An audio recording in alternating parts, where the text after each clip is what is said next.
a second, okay? Okay, so we're live on Facebook. I'll be back in a minute or two. Should be live on Twitter. I'm gonna run down and get the guests. So we're live on Twitter? We are. We're live on everything. Okay. I'll be back, folks.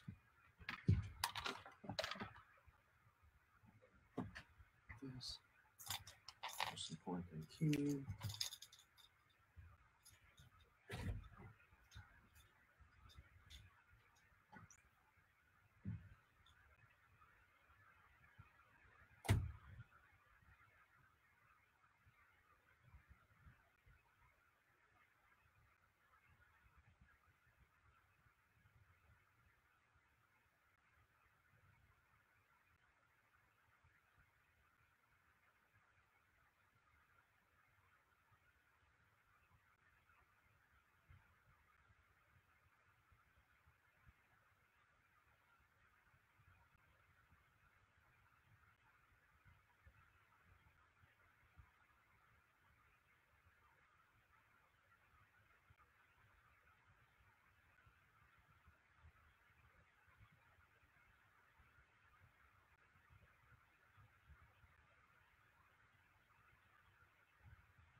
Okay, sorry guys. Okay, got the guests. Wendy, she's a gold medalist. Philip should be here in a little bit. Philip Bryant. Just getting started. Oh. Okay, let's try it. So yeah. Hold on. Okay. Okay. So Philip.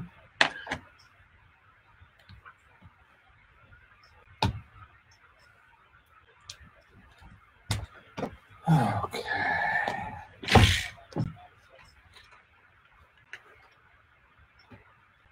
Phone. So time. Oh, guys, you gotta check this stuff out. Where's it going?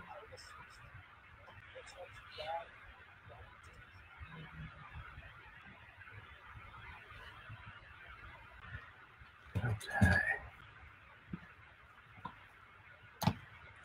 Itchy beard. Oh.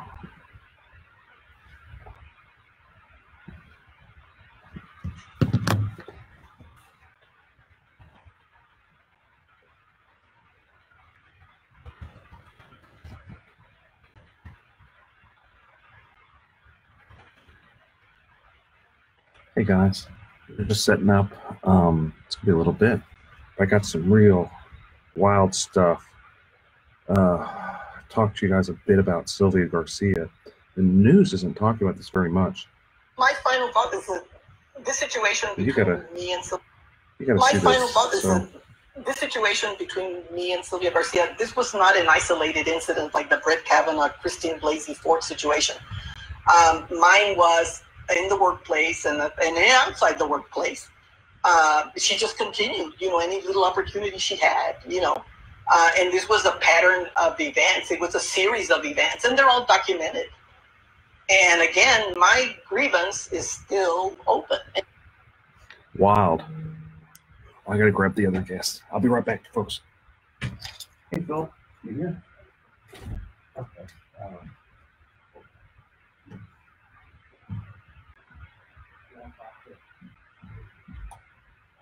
Have a seat right there, Wendy. I'm gonna go grab Phil. I'll be right back. Okay, right here. We're live on right there's there is social media going on. It's all okay.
Hi. How you doing? Wendy. Philip, Nice to meet you. Taking over Eric's spot. Okay. This is the Philip Paul Bryant show now. Hey. What's up, Chris, brother? Jim? Yeah. So do you know what we're doing? I don't Because know. I don't. Yeah, I think we're talking about your book, right? Nope, it's diving. Springboard and platform diving. Gotcha. Is that what your book is about? It's not. I don't have a book. Okay. It's I coach Gotcha. at Texas A&M University, Cool. and I coach a junior team, 18 and under, and then I help with the college teams. I'm just keeping your seat warm. Cool. Tell everybody hi. It's on Twitch and Twitter and Periscope and every social media little thing you could think of. We're live there. Oh, even Tony Busby joined us, who announced he's running for mayor. Is that the next mayor? It very potentially is the next mayor. That's a good stuff to talk about. I actually am a big fan of Busby. Big fan of Busby. He's got the right personality to do You it. think you can give me an invitation to the Christmas party this year? Oh man, have you heard anything about Busby's Christmas parties? No. He had Snoop Certainly. Dogg. He Oh, had no Snoop way. Dogg at his. He had Snoop, Oh my he had gosh. Snoop Dogg at his. Fantastic. Oh, he's great. Wild. Oh man. Is he coming back? No, it's not this time. No Snoop Dogg this time. But it was a really good Christmas party. Really good Christmas party. Oh man. I mean, I'm glad I joined in. We can talk about that. It's a good thing to talk about.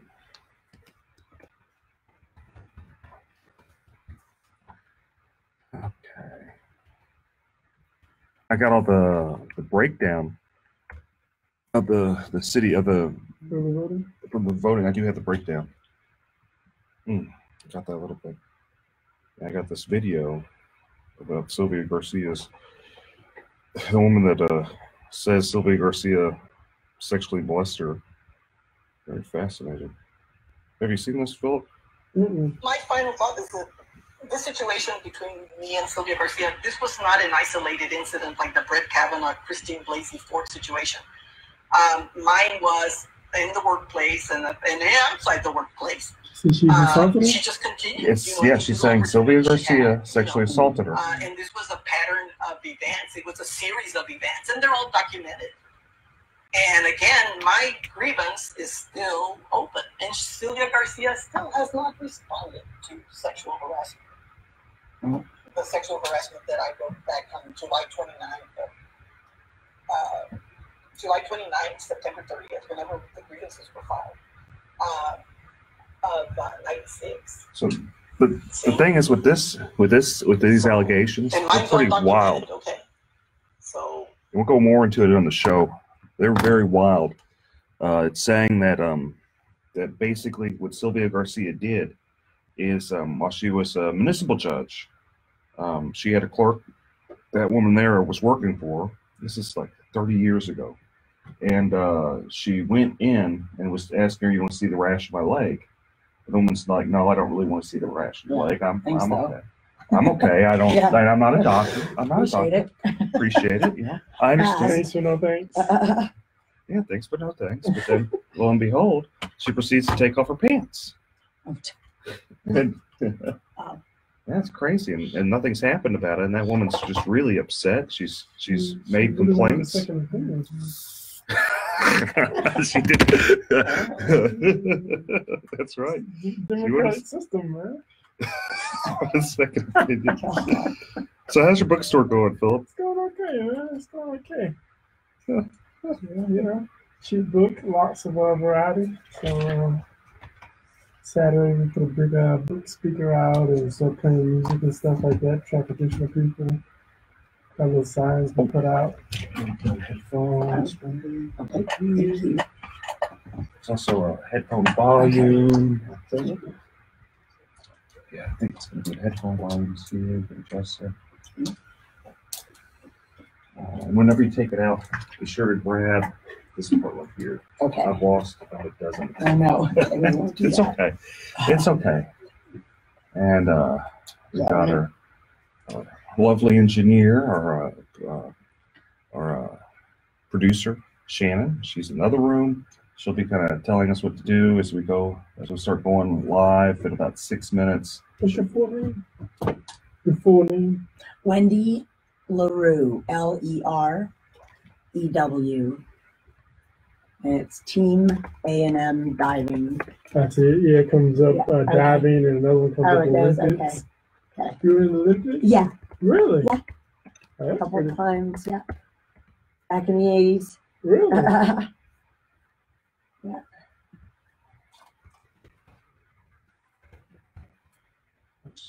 Awesome. I really do appreciate you joining us, Wendy. Oh no, this is a great opportunity. I'd love to talk about my program a little bit. I'm trying to build it. Like I've been doing it for a while, but we have a little gap as far as how many kids. I've had a couple of kids in Olympic trials last year. Excuse me. Mr. J. LaRue, that your husband? Yes, yeah, he's the head Texas A&M coach. Wow. That's Yeah. awesome. Yeah, he was a Texas- two-time Olympic coach. And the Texans are actually, they're doing something. We might go somewhere else. Yeah, you at Texas A&M. You mean? Oh, well, Yeah, he's Yeah. A&M. oh, he's A&M? Yeah, diving coach as well. Oh, cool. Yeah, not football. I coach the football. No, just kidding. I got y'all confused. Yeah, that's okay. Yeah, so we coach. I coach for the U.S. national team as well, junior national team, and he was like a two-time coach, and he wasn't my coach, but so I was been running a program there for about 8 years at Texas A&M, and it's 18 members, so junior kids. We call that junior diving, and they're the ones that are getting ready for the Olympic trials and getting ready for college scholarships, that sort of thing. So kind of how we do this is there's going to be 4 segments. The first segment, I'm going to kind of talk a little bit and bring Philip in, and we might bring you in we're going to go over different topics of like general stuff that goes on. About the third segment is going to be when we're going to focus on you Okay. and all the stuff that you've done, and then we're going to kind of tie it in with the last segment, kind of tie in what you've done, kind of summarize what all we've done. for all we Okay. talked about. Super. Just kind of, so we'll start. I'll just keep my mouth shut until No. I'm spoken to. Yeah. That's you can feel free to chime in. Just don't talk. We try not to talk over each other. Try to be very respective, and try not to be too angry. We'll have our own. We'll have our own mind. It's this stuff with politics lately. It's like it's just so much bad energy. Yeah, You have your own opinions. I I'm respect anyone's opinion. happy that stuff's going on. I mean, I think he's, like not politically correct or anything like that. He's not. He's a wild one. Trump is, but he's certainly moving and shaking things. I voted for Trump. He did not, but that's okay. Yeah, I did, and that's okay.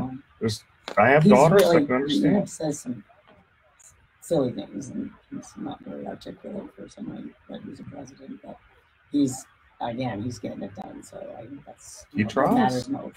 Some people think he doesn't try. He's quite brilliant. I mean, he's a brilliant businessman. Let's face it. I think he's an excellent marketer. I think. Yeah. Relative. Yes, absolutely. Well, he got something like $3 billion of free media whenever he first ran for president. That in alone, he already won. It didn't matter whether he became president or not. Yeah. It's like someone gives him $3 billion free. He and all his friends. He's got his own.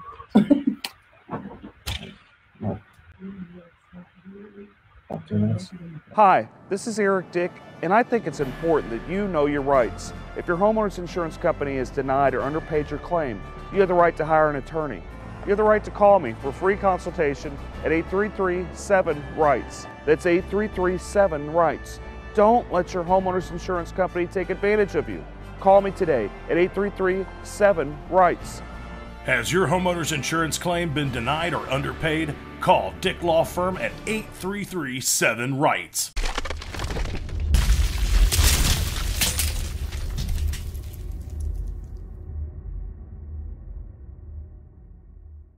Feeding rocks. It should not be a crime to feed the homeless. Feeding rocks. A good Samaritan shouldn't be punished for acts of kindness. Feeding rocks. Because it's more of a crime to turn your back on a starving person. Feeding rocks. You shouldn't go to jail for sharing food. Feeding rocks. You can't in good conscience let a hungry person starve. Feeding rocks. Help us legalize charity. Go online and sign the petition. www.feeding.rocks. Feeding rocks.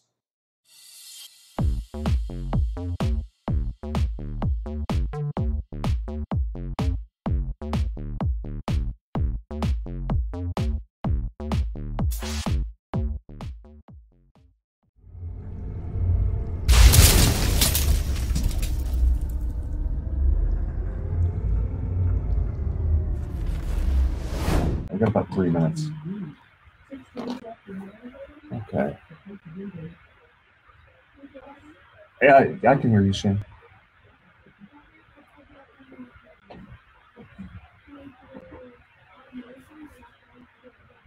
Okay.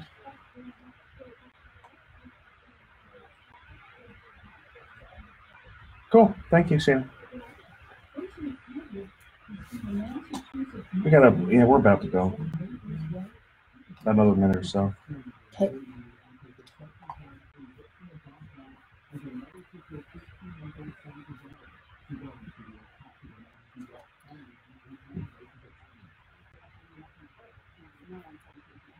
Okay.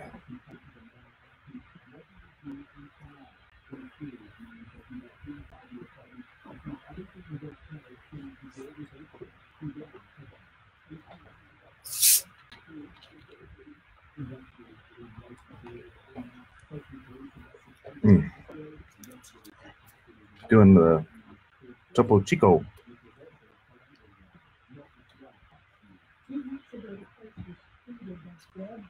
Okay.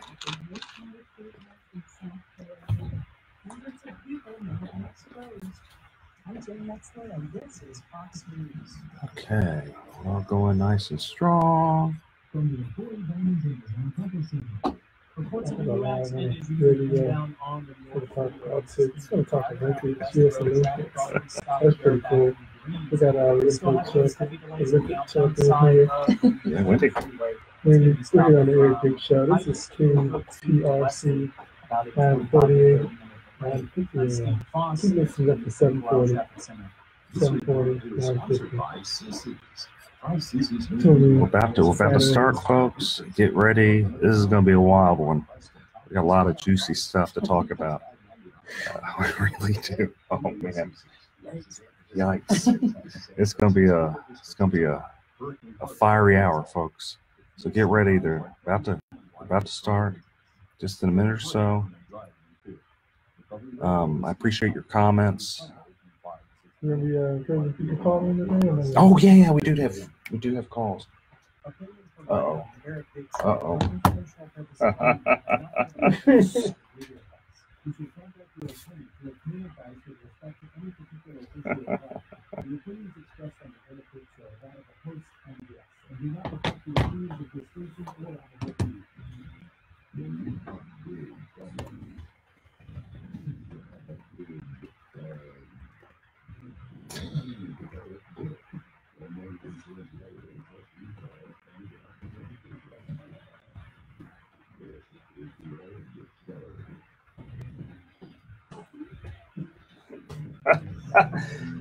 Oh my goodness. Oh wow. We're back. We're back again. Back again, folks. I'm being a little too loud. Producer Shan's getting mad at me. I've already gotten in trouble. Just got here, folks. Back for more. Back for more. Philip Paul Bryant is riding shotgun with me, and our special guest, we have an Olympic champion, Wendy, was it LaRue. I'm horrible. LeBron. Come on, this isn't the Lakers. I know. Cleveland or Miami. I can keep going, right? Well, the Rockets have been doing so bad. Didn't they finally win one? Yeah. Finally won one. Oh my goodness, they've been doing so bad.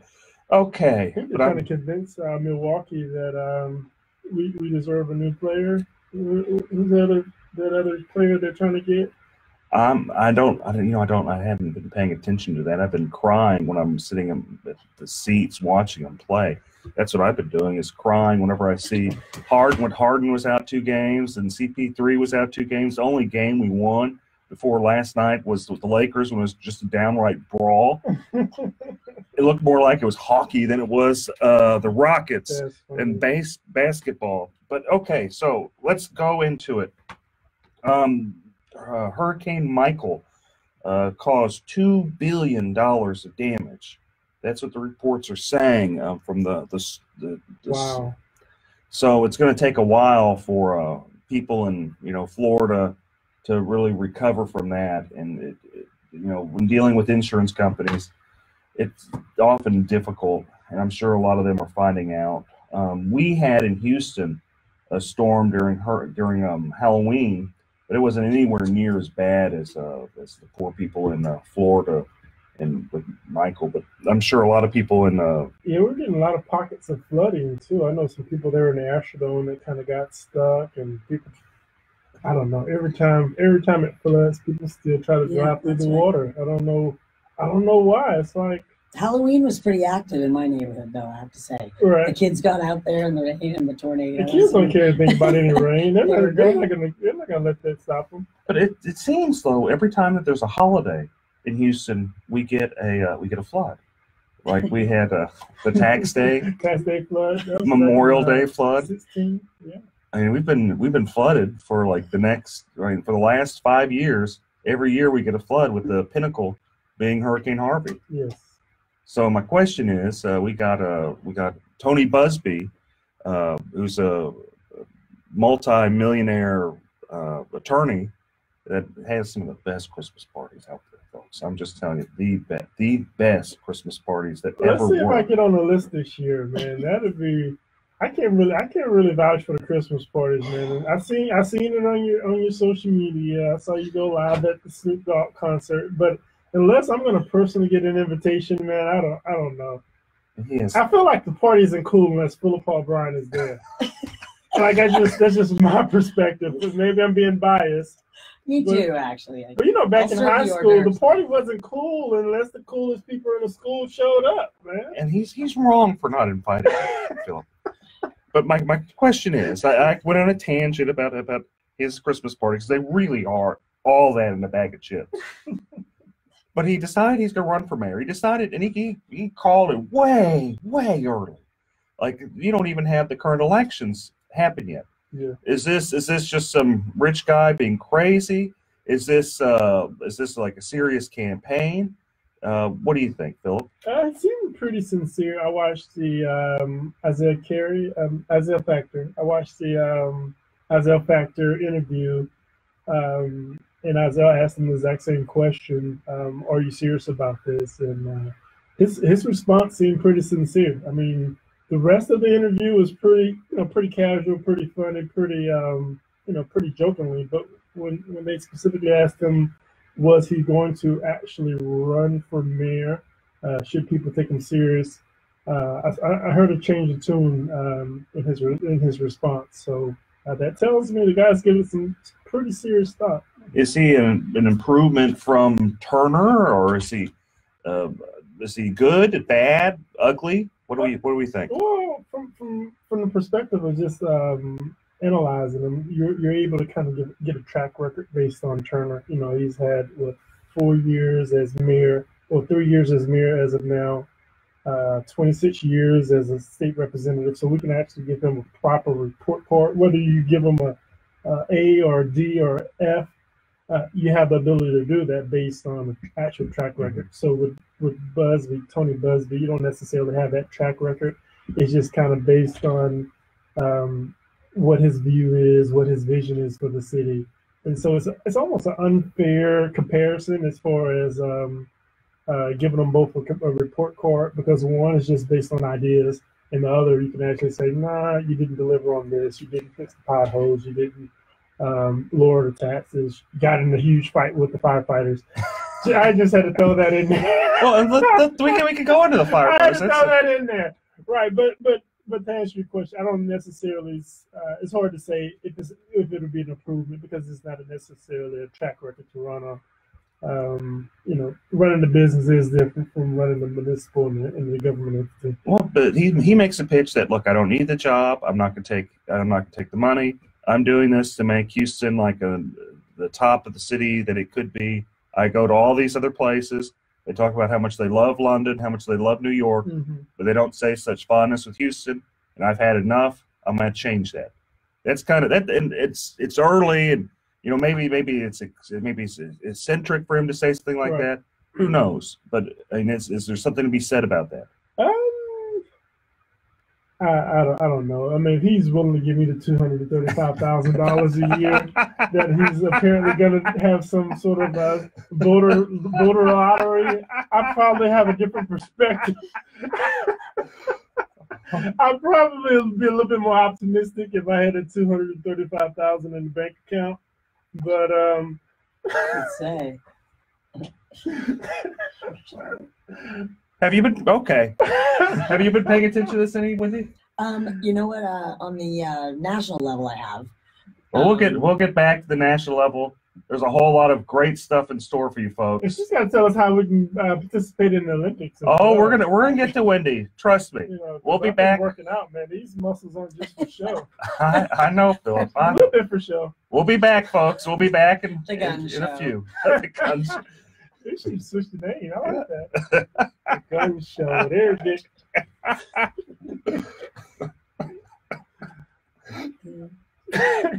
That's funny. It is. They do play Big Gun. That was their choice. The Big Gun, the gun show with Eric Dick. Okay. Oh boy. Yeah, it's like which way's What's the up, beach? Ronald? Ronald, you still fixing messing up people's Apple computers?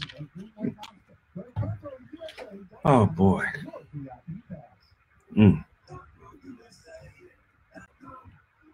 Yeah, I don't know about his response on the. I don't know about his response on the. What he's going to do with the $235,000 salary he wasn't going to take a salary. That's kind of wild. You say you're a going to lottery. To a charity. He's going to have a lottery. Give it to some random person. Right. Give it to the voters. That's wild. Have the lottery drawing. Everyone who voted for me gets to participate in the lottery drawing. Wait, is he still listening in over there? I don't want to mess up my chances to get to the Christmas party. That is pretty awesome, man. come in there with my little Tupperware, man. Like, it was really like it was really good. Take Christmas mine to party. go. I don't really. Really? Yeah. I'm a connoisseur of Christmas parties. It was by far the best one I've ever gone to. Fantastic. Christmas What party was- connoisseur. Yeah, That's I was He's a surprised. pro. usually I was the surprised. have really good Christmas parties. Kumash is too bad. But they're really because the food goes. But they have the free bar that's all night. Oh, that's yeah. Oh, yeah. They have that. I'm not going unless they have that. You're right. It's not a party unless the booze is free. Oh, they got it good. You need something really to celebrate. So you want to go into Prop P? Firefighters? Yeah, you want to go to Prop P? Yeah, let's talk about that. We can go to Prop B. I can go into the breakdown of what the local Republican Party says the votes are, and then we can kind of. I got a couple other things to talk about. We're going to talk about What do you got? Obama, man, coming back on tour. The Right. Obama tour. Dadgummit. Producer Shannon making me actually, I'm sitting here just playing around and she's making me go back to work. Got to go back to work. Gotta go back to work. Dadgummit. Okay, folks, we're back. We were just talking about city politics. We're going to go back into that a little bit more. Philip was talking about the firefighters, and I'd love to talk about, my dad's a retired firefighter, so I'm just exceptionally biased on Proposition B. But let's talk about Proposition B. Philip, what do you think? I'm really concerned, and I try my best. I honestly do try my best not to say anything negative about our current mayor because he has a hard job. He signed up for it, but he does still have a hard job balancing the city and local issues. But when you pin in the firefighters against the police department, that just seems you can't do that. You can't have people battling whether or not who's more important, who does a harder job, police or firefighters. Should they make the same amount of money? Is Houston firefighters paid lower proportionally than other counties around the state? I mean, this is crazy. Who wants to argue or who wants to vote against firefighters? I think come Tuesday, 7 o'clock, when those early vote numbers hit, by the end of the night, I think the city's going to have a serious problem when the citizens who are most likely going to stand up with the firefighters. I mean, those guys. I don't see how you can't stand up with the firefighters. I mean, Those guys run into burning buildings and save babies and your family They're just members. everywhere and they're fearless. I mean, you lose a cat in the tree. I mean, they're showing up. Yeah. What I say is, if I'm they're not checking you out for ID. They're not asking if you got warrants. They just come to help. Other than Right. if you want to compare them to police officers, I mean, it's this crazy conversation we even have to have. I think the city's going to have to figure out a way to get the firefighters a raise. So it's the heads. Mayor Turner loses. Tails, he loses. Well, technically, it gives him an excuse to start laying off city employees and start cutting services. But so if he does that, is he going to he's suffer? He's going to have to do it anyway. Is- so the firefighters lose this battle, and they lose the proposition, and he doesn't have to give the firefighters a raise, and he still has to cut city services. It's going to look bad. So in my opinion, it gives him an excuse to cut city services, which the city has to do. But if he does that, doesn't he suffer the potential repercussions that Anise Parker did, where when she started letting people off, she avoided a runoff from 2 unknown people by 800 votes. You were one of those. I was not one of the unknown people at that time. That was I know you're talking about. Fernando Herrera and Jack O'Connor. Both of them ran. Still 2 unknown people. They spent a total of maybe 80,000 total. I got you. Maybe 40,000 each, and they came striking distance. Right. From like 53.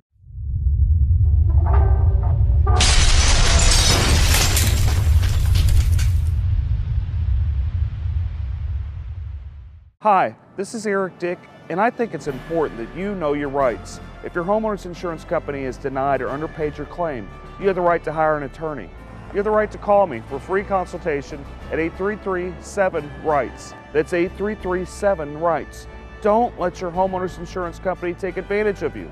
Call me today at 833-7-RIGHTS. Has your homeowner's insurance claim been denied or underpaid? Call Dick Law Firm at 833-7-RIGHTS.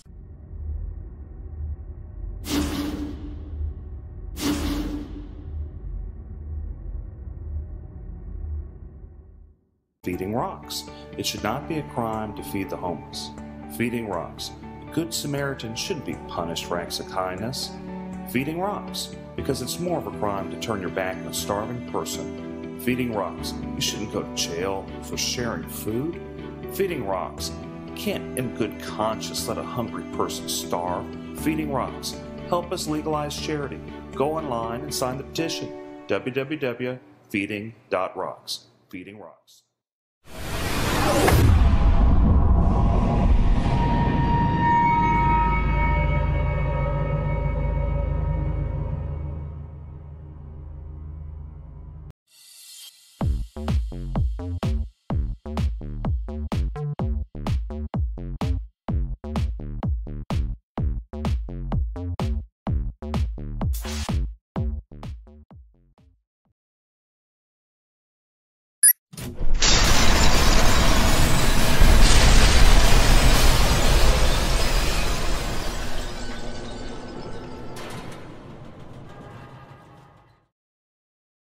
Versus No, she won 50.01. Okay. 001. She won by 800 votes. She avoided a runoff against people that had no funding because she became so horribly unpopular for a number of things. One of them included laying people off. So if he does lay people off, does he get around the area that he's vulnerable during this election cycle? Yeah, I mean, if people, city services start to fluctuate, or people don't, not pick up the trash on time, or city potholes aren't getting fixed as quickly as possible, you're going to suffer that either way it goes.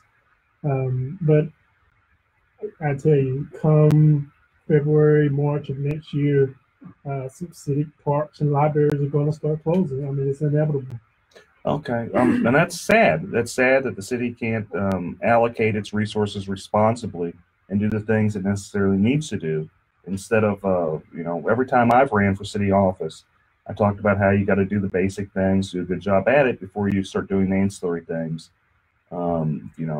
Expensive art, those type of things. Maybe you should run next year, Mr. Eric. Can we talk about that? Are we allowed to talk about that? And we aren't going to talk about that. No, I already got enough. I got it.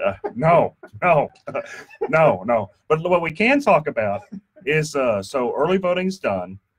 We've got all the ballot by mail, all the early voting's done, and I've got kind of a breakdown of the numbers if people want some intel. This is an exclusive. This is an Eric Dick exclusive. We got like a theme music right there, like when you say something like that. Well, it is exclusive. This isn't exclusive. Okay, so a total of 106 people voted. Of that, about 36.5% had some type of Republican history.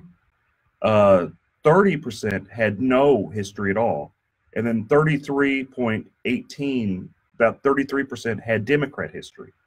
So, I mean, there's one. That seems scary. Well, but let's run with this for a couple times. This is for a couple different things. One is this is the highest turnout we've ever had for a non-presidential year. This is countywide. This is countywide. Nearly 1 million people voted. 852,000 people voted early, ballot by mail or early voting. And of that, 37%, some type of Republican, 30% none, no history at all. New voters, See, that's the thing. I think all of the campaigning and locally and nationwide, it's getting people going. I just don't know if Ted Cruz is out there registering people to vote, bringing out the vote. I think you got to give a lot of that credit to possibly Beto. I do give it to Beto, and I've always said that I do not think Ted Cruz is going to win Harris County. I don't think he has the right personality to win Harris County. But he lives in Harris County. That doesn't seem fair. And his neighbors doesn't like him? I'm not commenting about that. What I am commenting about is whenever he ran last time, 6 years ago, he barely won Harris County from an unknown person. Beto is known and liked in certain pockets. And in full disclosure, I voted for Ted Cruz. I'm a Ted Cruz supporter. But I'm saying that, that Ted Cruz is going to have some serious problems in Harris County.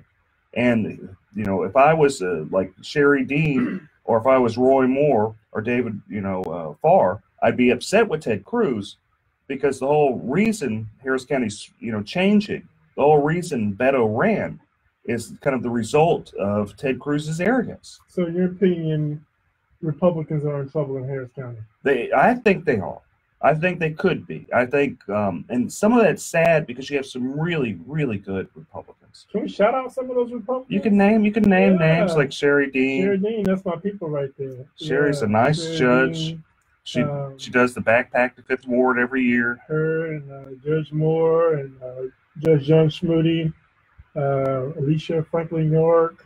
The family law judges are really good in Harris Charlie County. Prime. How are their Christmas parties? Not nearly as good as BuzzFeed. They need to get their Christmas party game up, man. Think about it. That's an excellent. That's why she's an Olympic champion right here. Sense of humor. Thinks outside of the box.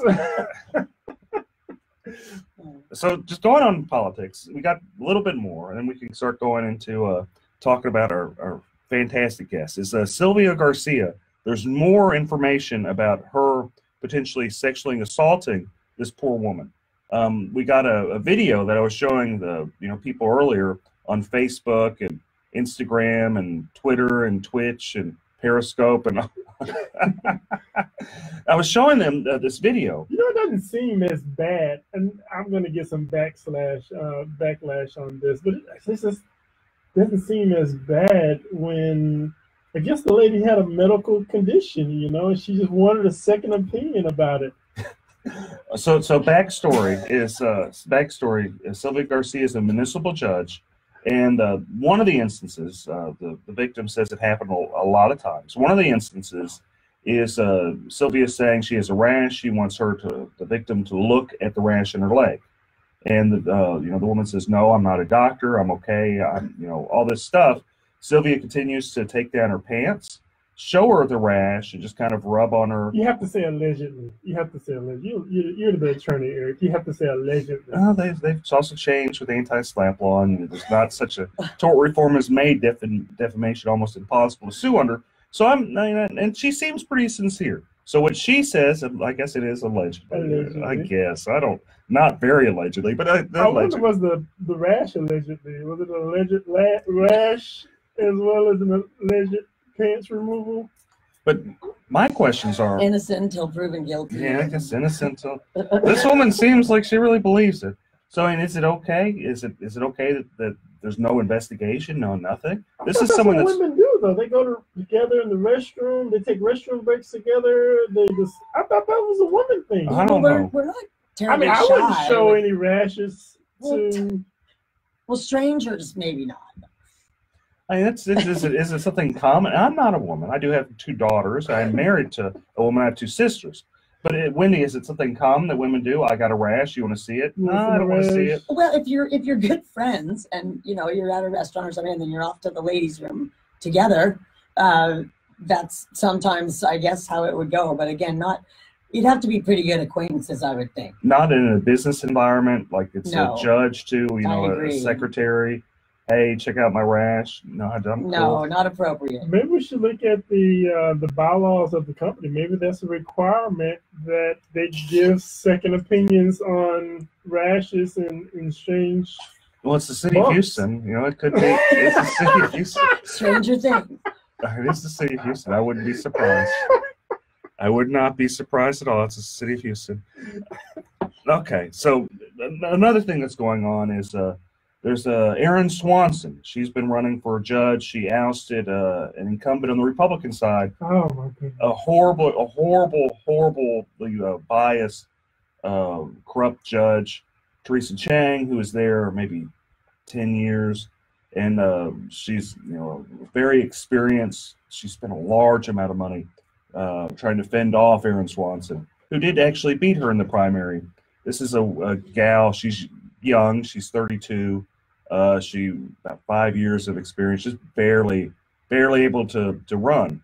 But there's still some resentment from the corrupt judge, and she's managed to prevent Swanson from getting some of the traditionally Republican endorsements. Now, I find what's interesting is, it's more the business community. Why did they refuse to endorse, Aaron Swanson, who's young, who's 32, compared to some of the other people? And I'm wondering, is this sexism? Is this just straight up these business communities? And if she was a man, would they endorse her? Because they endorsed other people that were very young. Jay Carahan, his opponent, who won, they endorsed him, and he's a young guy. He's a great guy. I'm not dissing him. Dan Simon. So Dan Simon was endorsed by some of these organizations, but not Aaron Swanson. So my question is, if Aaron Swanson was a man, would these organizations endorse her? What do you think? I think you have to say alleged corrupt judge.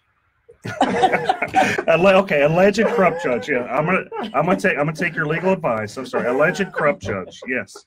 That sounds better anyway too. He just gives it a longer name, but I don't know. I definitely think that. So did those organizations do a no endorsement? No, they endorsed a Democrat. Whoa. And what's wild is Harris County Republican Party is touting these organizations, and they're saying these are good Republican organizations, which is not really. They're endorsing Democrats. I don't see, and there's some serious problems with the local party. Can we call some of these organizations out, or is that? Oh, you can call them out all day long. I mean, people have a right to know. Sure, like Texans for Lawsuit Reform, but they're a big business corrupt organization. C Club, that big group. C Club. Texans for Lawsuit Reform bribes people all the time. Oh, well, they do. Alleged bribe. Alleged bribe. They give money and they ask. Okay, folks, we're gonna be back. We're taking an alleged break. I'm gonna break. Shannon's gonna allegedly hit me, so we'll be back, folks. Okay, we'll go into you next. Okay. I just try to. I hope I'm okay because I don't know that much about politics. I really don't like the national stuff, sort of. But anyway, I hope I'm not talking. No, we're having a great time. We're just talking smack. That's all we're doing is talking smack, giving stuff people to talk about. You guys are so knowledgeable. You take a shot at Texas for Lawsuit Reform every show, don't you? Oh well, I do. They take shots at me. It's only fair. They do take shots at me, so it's only fair. Only fair. You can tell us about your, how you got into what made you guys start the organization? Sure. Yeah, I've been sort of doing it all my life. I'm stayed in coaching. Yeah, glad to. It's really awesome. How people find out more information about it. That would be great. It's super. Like I said, I've got a small group right now. I'd like to see it grow. It's a very small sport. It's not. You see it every 4 years at the Olympics. And people understand is how much you work at doing that. It's very difficult. Conditioning, the fear factor. Did you receive a medal or anything? No, I did on the world level, world championships. The Olympics, actually, frankly, I choked. No, that's happened. Yeah, and it was my first one competing, and you're 21 years old, and I mean you've been diving a long time, but still you get a little deer in the headlights, and it's whoever either has the most experience or whoever just has a darn great day. You compete against those world people, that field, for at least 4 years on the international circuit. You tour Europe, world championships, Pan Am Games, things like that. And so you're with the same field. So you're used to competing against them. But then when you get to the Olympic level, again, the cameras, the crowds, everybody sort of, it can get to you. So it's, whoever's got the, I don't know, eye of the tiger, I guess, on that day. Or luck, or how you feel, or yeah. If you've got your slept good. I know.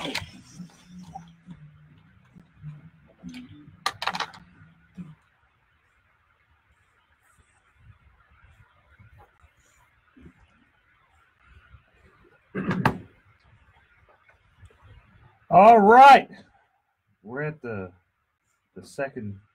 third segment, the final the final lap around for the Eric Dick Show. We've got a great guest, Wendy.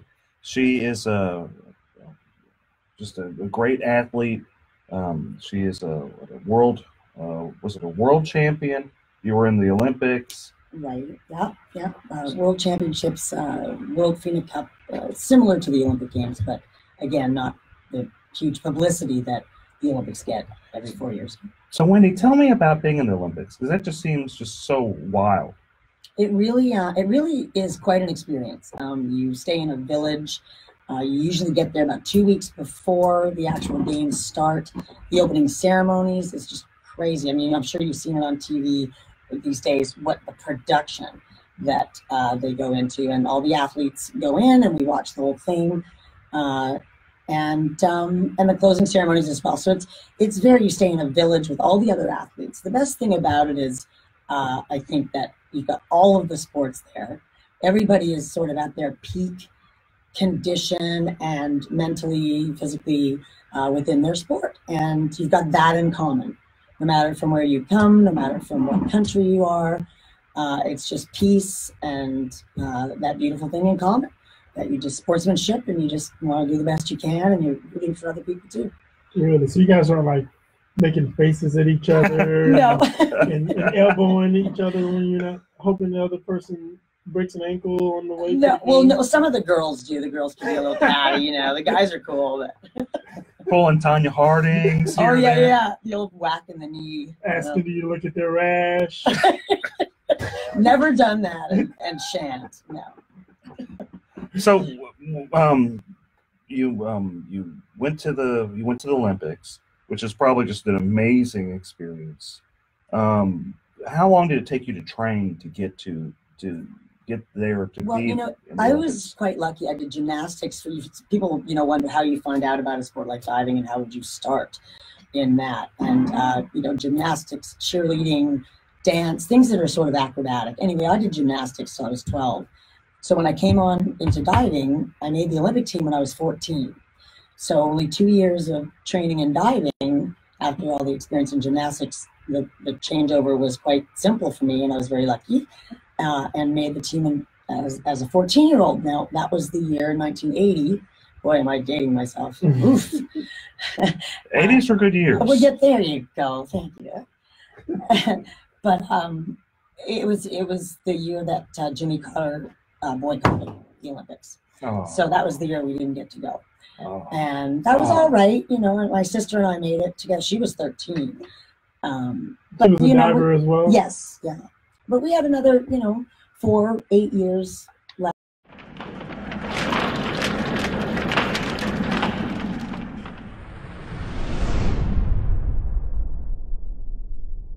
Hi, this is Eric Dick, and I think it's important that you know your rights. If your homeowner's insurance company has denied or underpaid your claim, you have the right to hire an attorney. You have the right to call me for free consultation at 833-7-RIGHTS. That's 833-7-RIGHTS. Don't let your homeowner's insurance company take advantage of you. Call me today at 833-7-RIGHTS. Has your homeowner's insurance claim been denied or underpaid? Call Dick Law Firm at 833-7-RIGHTS.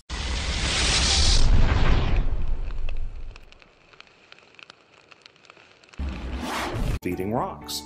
It should not be a crime to feed the homeless. Feeding rocks.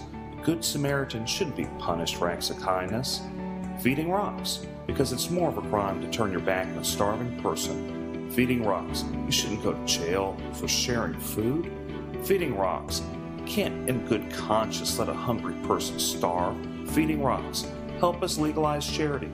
Go online and sign the petition. www.feeding.rocks. Feeding rocks.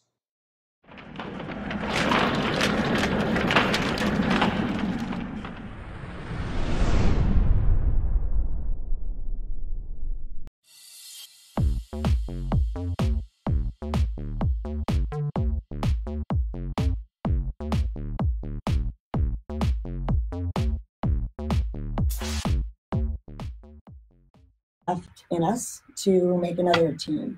It was very difficult for a lot of the people I know and the older ones that it was their one and only Olympics. That was their shot. They made the team and they didn't get to go. So that was sort of, you know, a political faux pas, if you ask me. You know, really just it's supposed to be about the peace and the sportsmanship amongst all of the countries, and just, you know, it was a bad call in my opinion. Not because I'm an Olympian, but just I think in general the whole auspice of the Olympic Games was sort of lost that year. Yeah. So how many times have you gone to the Olympics? Well, just once. I made 2 Olympic teams, but again, 1980 we didn't get to go. 84 was in LA, and I sort of choked at the trials. Oh wow! But and then made it in '88. Do you actually go to the Olympics these days, even though you're not participating? No, it depends on where it is. No, I would like to eventually go as a coach. That's my my dream. I've been coaching for probably about 25 years now, and that's my sort of next goal, is to have an Olympian myself that I work with. So how hard is it to even qualify for the Olympics? It's pretty thick and deep. Again, the experience that you need to have as far as keeping it together in competition. It's not a team sport. I mean, you have to perform in a team sport, and it's a different ball of wax. But you're on show. It's just you. It's silent, and it's all you. And you've got 8 tries or 10 tries with different dives that you got to do, and very difficult ones. So again, as I mentioned, it's the eye of the tiger, and it's whoever comes out on top. But it does take an extensive amount of training. Diving is not a simple thing to do. So you're training for this like every year for like so many years? Oh yeah, like 6 to 8 hours a day. Most kids now are homeschooled. The ones that want to really do it and want to go all the way with it. You've got other countries like the Chinese, and they just train all day long. And then in order for Americans to compete against that, you've got to put the hours in as a kid. And that's what it takes. It's very competitive as far as, skill and conditioning and that sort of thing goes. So it's stuff you train for like 8, 4, so however many years before. Oh yeah, at least 10 to 15 even. Wow. It's a big commitment. Yeah. It's not necessarily for everybody, but yeah. So now you're kind of transitioning. You did that when you're younger. You're transitioning to what you're teaching. You're coaching for, diving coach. Is that what you're doing? Yes. Yep. Springboard and platform diving, and I actually coach at Texas A&M University. So does my husband. Actually, he's a 2-time Olympic coach, Jay LaRue, and I'm doing the 18 members. So what I'm doing is I'm sort of molding future champions, and some of those 18-year-olds can make the Olympic team now. And stranger things, it's happened. Usually, the more after college age. The 25-year-olds to 30 even can be a lot of people's peak physically and mentally. It takes a lot of experience to go in there and keep it together and score the points you need on those difficult dives to stay in the pack. If people want to find out more about what you're doing, how do they reach you? Well, it's actually WLEREW. That's my name, Wendy LaRue, at AOL.com. Oh my goodness. There we go, the age thing again. Oh, does AOL still exist now? It does. We were big during dial-up. I was really cool back in the day with the dial-up thing. Wow. So they email you, Wendy. Yes, that's the best way, and or Facebook. I have you sort of have to ask to be friends, which is fine. And again, it's Wendy LaRue. LEREW. Yeah, and then you have one of those dial-up phone things where you kind of. Yes, I do have a rotary phone. Wait for it to roll back. Absolutely. Wow. Yeah. Those are pretty rare. They probably could be sold for a mint. Yeah, antiques for sure. I don't know if you could get some of those at the bookstore. You probably do have some of those at your bookstore. Don't you have any of those at your bookstore? I don't have any of those. Well, I can rent you one of mine. This Wendy LaRue here. And, maybe get myself a Hotmail address as well. Yeah, there you go. There you go. Oh my goodness. Was that the second one after AOL? Probably the SBC Global. Oh yeah, that one. So I'm just so amazed by the dedication you spent, like getting to the Olympics. I know you were in your early 20s whenever you went to the Olympics. Yeah, about 21. So you've been training since you had to be training since you were 15, 14, Well, yeah, 13? 12 actually, and then but in gymnastics it was age 6 to age 12, 4 or 5 hours a day after school. It's you have to have sort of a bit of a screw loose to do this. It's really time consuming. I wouldn't say screw loose. You just have dedication. It's just something you feel strongly about. I think it's good that people feel committed about something and work towards a goal. And it's clearly you might have wanted to get a gold medal with the Olympics, and unfortunately you weren't able. But at minimum, you were able to make the Olympics, which is so much more than what many people can say that they've done in their life. So, and it's just so amazing that you actually got to have that experience, Well, thank you, Eric. It was an experience. The whole ride, the great friends I've made, and in the coaching ranks, a lot of them have gone into coaching after their experience as divers, and we see each other on the World Cup all the time. We see each other at the pool, coaching for different countries. What's the deepest water you ever dived in? Well, what you do is the tallest platform that we go off of and do multiple somersaults is 33 feet. So that's 3 stories. And you're required to have 17 feet of water to do that because you hit at 30 miles an hour, you hit the water head first. So you take a lot of impact in your upper body. That's probably why I can't turn my head anymore. Vertebrae are all fused together. But it's quite the experience, and the impacts up 10 meter are difficult. Now they have high diving, cliff diving now, which is 90 feet for the men. Oh, that's wild. And 60 feet for the women, and that's a big thing too. The Red Bull World Series Tour. Have you done anything with the cliff diving? Actually, I coach a very, very good girl. She actually holds the record. She's brand new. She went to Texas A&M University, and her name is Jessie McCauley, and she's on her way to compete in the World High Diving Championships actually next week. Well, that's exciting. Yeah, and she's good, and she holds the world record for the highest scoring dive, the most difficult dive for a woman, and the highest scoring. She had straight 9s from the judges, and so proud to say that I've sort of broken in the high diving ranks, and hopefully that'll be in the Olympics someday soon. How young do you go as far as coaching? How young as a coach? Well, while you're a diver, a lot of times you start coaching. How young will you go? 12-year-old, a 10-year-old? Oh, excuse me. We start them at 6. Wow. And go to at least 18 to 25. Yep. Well, that's great, Wendy. We're going to take a quick break, and we're going to be back for the final segment. Thanks, guys. Thank you. Thank you very much. That's fascinating. Hey, is it true what they say with the water? It's almost like diving into concrete unless you do it right. That's real? Yes. You hit at 30 miles an hour. And if you're not going straight in, you're going like that, you get impacted, you get smacked around. Like honestly, my back and neck hurt. Springboard divers do okay. They're 10 feet off the water. It's not that serious, but the higher the 3 stories up there. And you really doing this little arrow thing, you really breaking that water? Yeah, you're doing it. Hey guys, feel free to call in 713-212-5950. 713-212-5950. We're going to be taking calls. And try to go in the spot.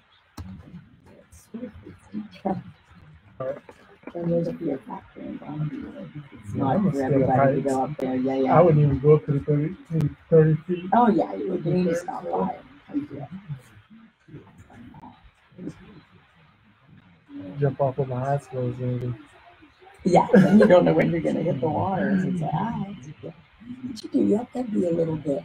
I mean, I don't mean look at schools to try to train these things out of the bathroom, but diving is just sort of, you got to be a little eccentric, I think, to hurl your body off that height and pray for your land.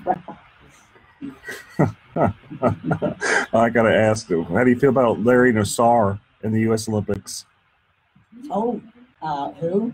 Larry Nassar. Why don't I know that? He's like some type of pervert. Good heavens, no, I've not heard of him. What? Good. Oh. Are you serious? He's just. Oh, That's oh. one Oh, of is the that comments. what It's they just a call comment. it? No, it's just a comment. Oh, It's I a comment on the see. social Okay. media. Oh. Chris sometimes he's on the show too. That was that. So he's being funny. Yeah, he's just wondering. Oh, it was Chris that said that? Yeah. Tell him I said I can handle it. I'll be fine.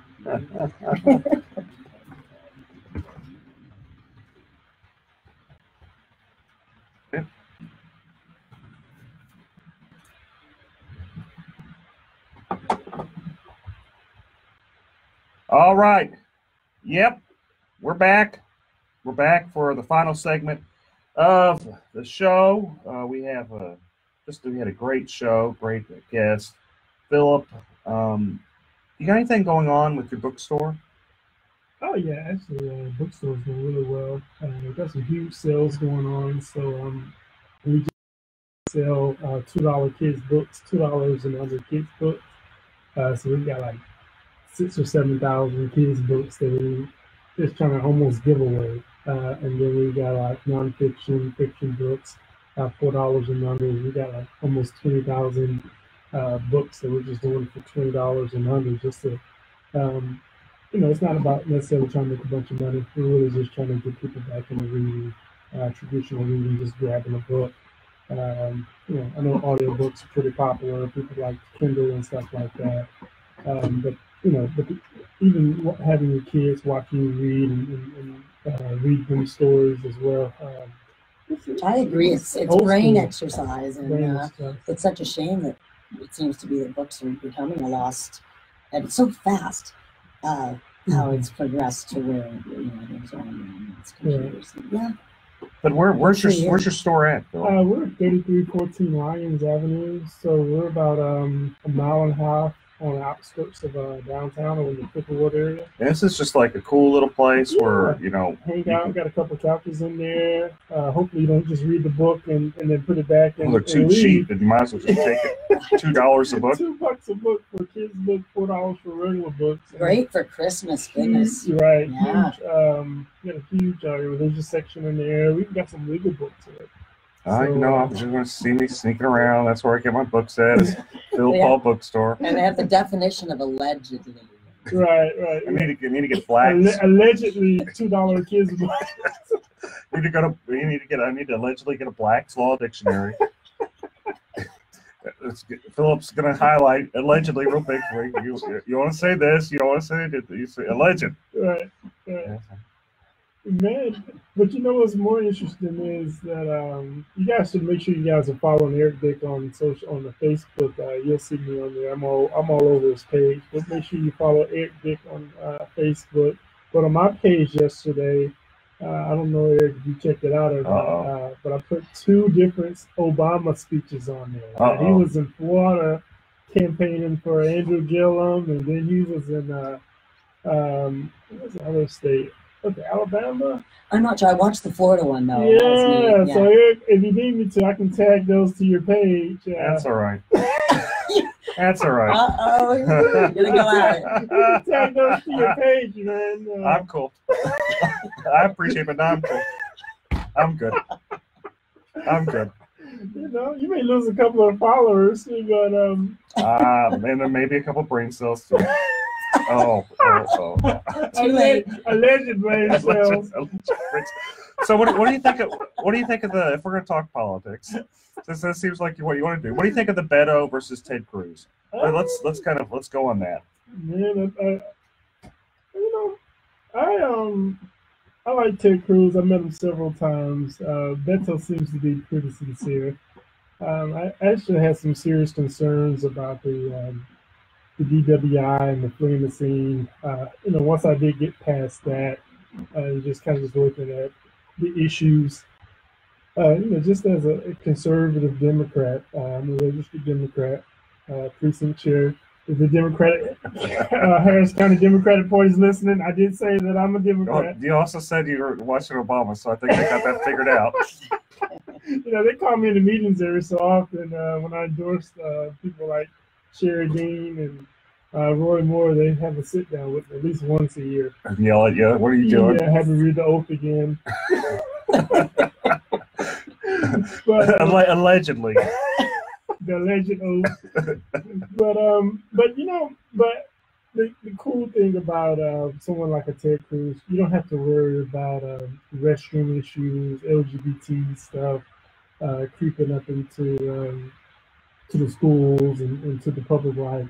And so that is one thing. That is one thing that you kind of do have some assurances about. Taxes. You got to pay taxes. They're going to build roads. They're going to have to fund the schools and stuff like that. So taxes is that big deal. I'm a tax guy, so I know how to get around it if they try to tax me too much. But with Beto, even though he does have some good ideas, I do think teachers should be paid a fair amount. I think it's just what's more important to the individual voter. I think there's a lot of excitement out. Every year they say this is the most important election of your lifetime, and every year we go for it. But we'll see what happens. We'll see if the actual voters show up, not just in Harris County. Texas is a lot bigger than Harris County. It is very. Hi, this is Eric Dick, and I think it's important that you know your rights. If your homeowner's insurance company has denied or underpaid your claim, you have the right to hire an attorney. You have the right to call me for a free consultation at 833-7-RIGHTS. That's 833-7-RIGHTS. Don't let your homeowner's insurance company take advantage of you. Call me today at 833-7-RIGHTS. Has your homeowner's insurance claim been denied or underpaid? Call Dick Law Firm at 833-7-RIGHTS. Feeding rocks. It should not be a crime to feed the homeless. Feeding rocks. A good Samaritan shouldn't be punished for acts of kindness. Feeding rocks. Because it's more of a crime to turn your back on a starving person. Feeding rocks. You shouldn't go to jail for sharing food. Feeding rocks. You can't in good conscience let a hungry person starve. Feeding rocks. Help us legalize charity. Go online and sign the petition. www.feeding.rocks. Feeding rocks.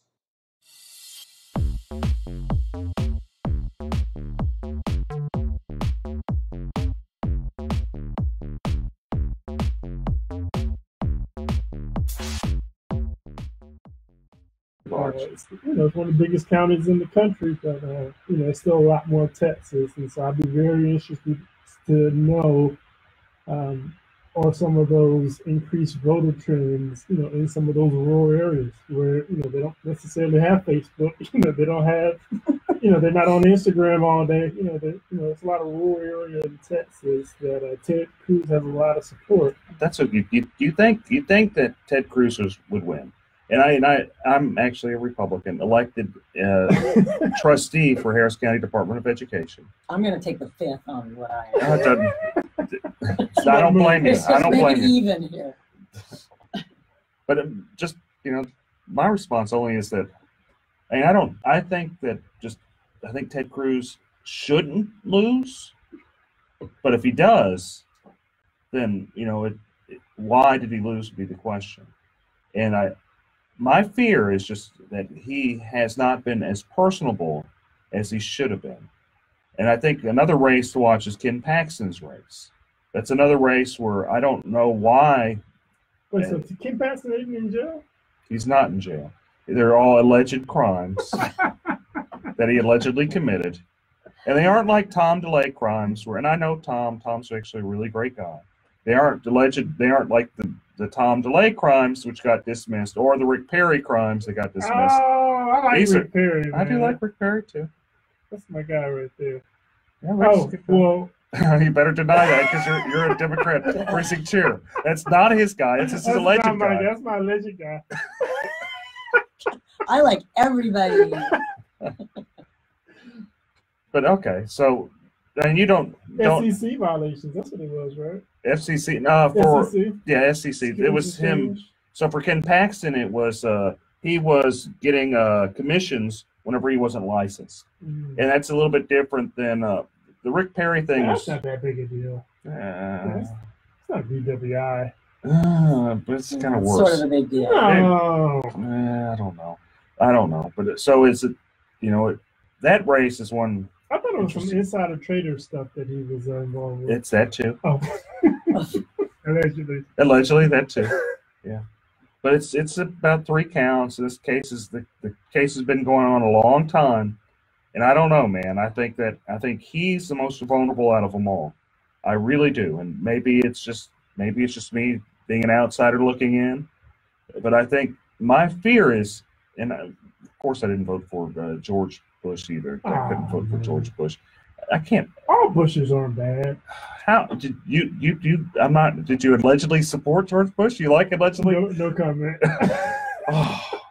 My family was fought in the Alamo. I can't support him. He wants to get rid of the Alamo. I wonder how can I tell my how can I go to Christmas with my family and say, oh yeah, I support George Bush. Well, aren't you a Darce? Actually, aren't you? Has an awesome Christmas party as well. We want to be quiet. We want to be quiet about this. No. Man. Shh. We don't have Christmas. We don't know what Christmas is. And there's no allegedly Tony Busby party. No. Pretty awesome. Okay. Got Tim on the grill. Yeah, Tim does a good job. Him down at Phil Paul's Barbecue. What's going on with your barbecue restaurant? And we're opening up on the 16th of this month. So November 16th. We're going to come talk about it. Maybe even get a couple of sponsorship plugs in between some of those Dick commercials. Eric, that's Eric, Dick. Okay. Can't you say your name by itself? I got you. Okay, I'm trying to keep a straight face here, folks. Trying to keep a straight face. Okay. So a couple other things I had kind of here to talk about. Texas windstorm. I'm a homeowners insurance attorney. If people are having problems with their insurance involving property disputes, they're welcome to go to my website, www.dicklawfirm.com. You can add me on Twitter @DickLawFirm, Instagram @DickLawFirm, Facebook @EricBDick, or just any other social media. I'm on probably them all, and I do post these videos of us being here at AM 950 on all those social media. I just saying that as a little of background, people where they can connect with me. Just reminding people that I am a homeowners insurance attorney. If they're having problems with the storms from Halloween, feel free to call me. I do free consultations or represent people on contingency fee. But anyway, now that I got my shameless plug with me, so there were some problems with Texas windstorm. They requested a hike for liability limits, basically to increase their liability, and it was denied. And we're gonna have to talk about that next week, folks. Can we talk about city elections next week as well? Oh, we're gonna talk about a lot of stuff next week. If you guys want to get alleged Bill King supporter, allegedly. Okay, folks. Thank you guys so much. Thank you for tuning in. I'll see you next week. I really appreciate it. Thank you, producer Shannon, as always, for doing a great job. Wendy, I really appreciate you being here, and Philip Albright. Shout out to Chris Carmona, who's having a great time, probably in China. China. You gotta say like China. Donald Trump says. China. China. Thanks, folks. Next week. China? Okay. So we're going to end. Thanks, you guys, for tuning in. See y'all next week. You have a great day. Hi, this is Eric Dick, and I think it's important that you know your rights. If your homeowner's insurance company has denied or underpaid your claim, you have the right to hire an attorney. You have the right to call me for free consultation at 833-7-RIGHTS. That's 833-7-RIGHTS. Don't let your homeowner's insurance company take advantage of you. Call me today at 833-7-RIGHTS. Has your homeowner's insurance claim been denied or underpaid? Call Dick Law Firm at 833-7-RIGHTS. Feeding rocks. It should not be a crime to feed the homeless. Feeding rocks. A good Samaritan shouldn't be punished for acts of kindness. Feeding rocks. Because it's more of a crime to turn your back on a starving person. Feeding rocks. You shouldn't go to jail for sharing food. Feeding rocks. You can't in good conscience let a hungry person starve. Feeding rocks.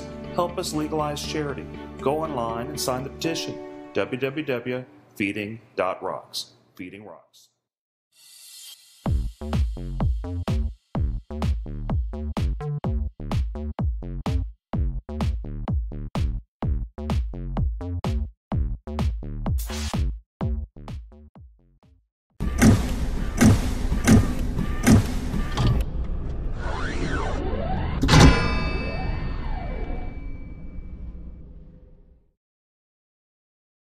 I gotta go live on.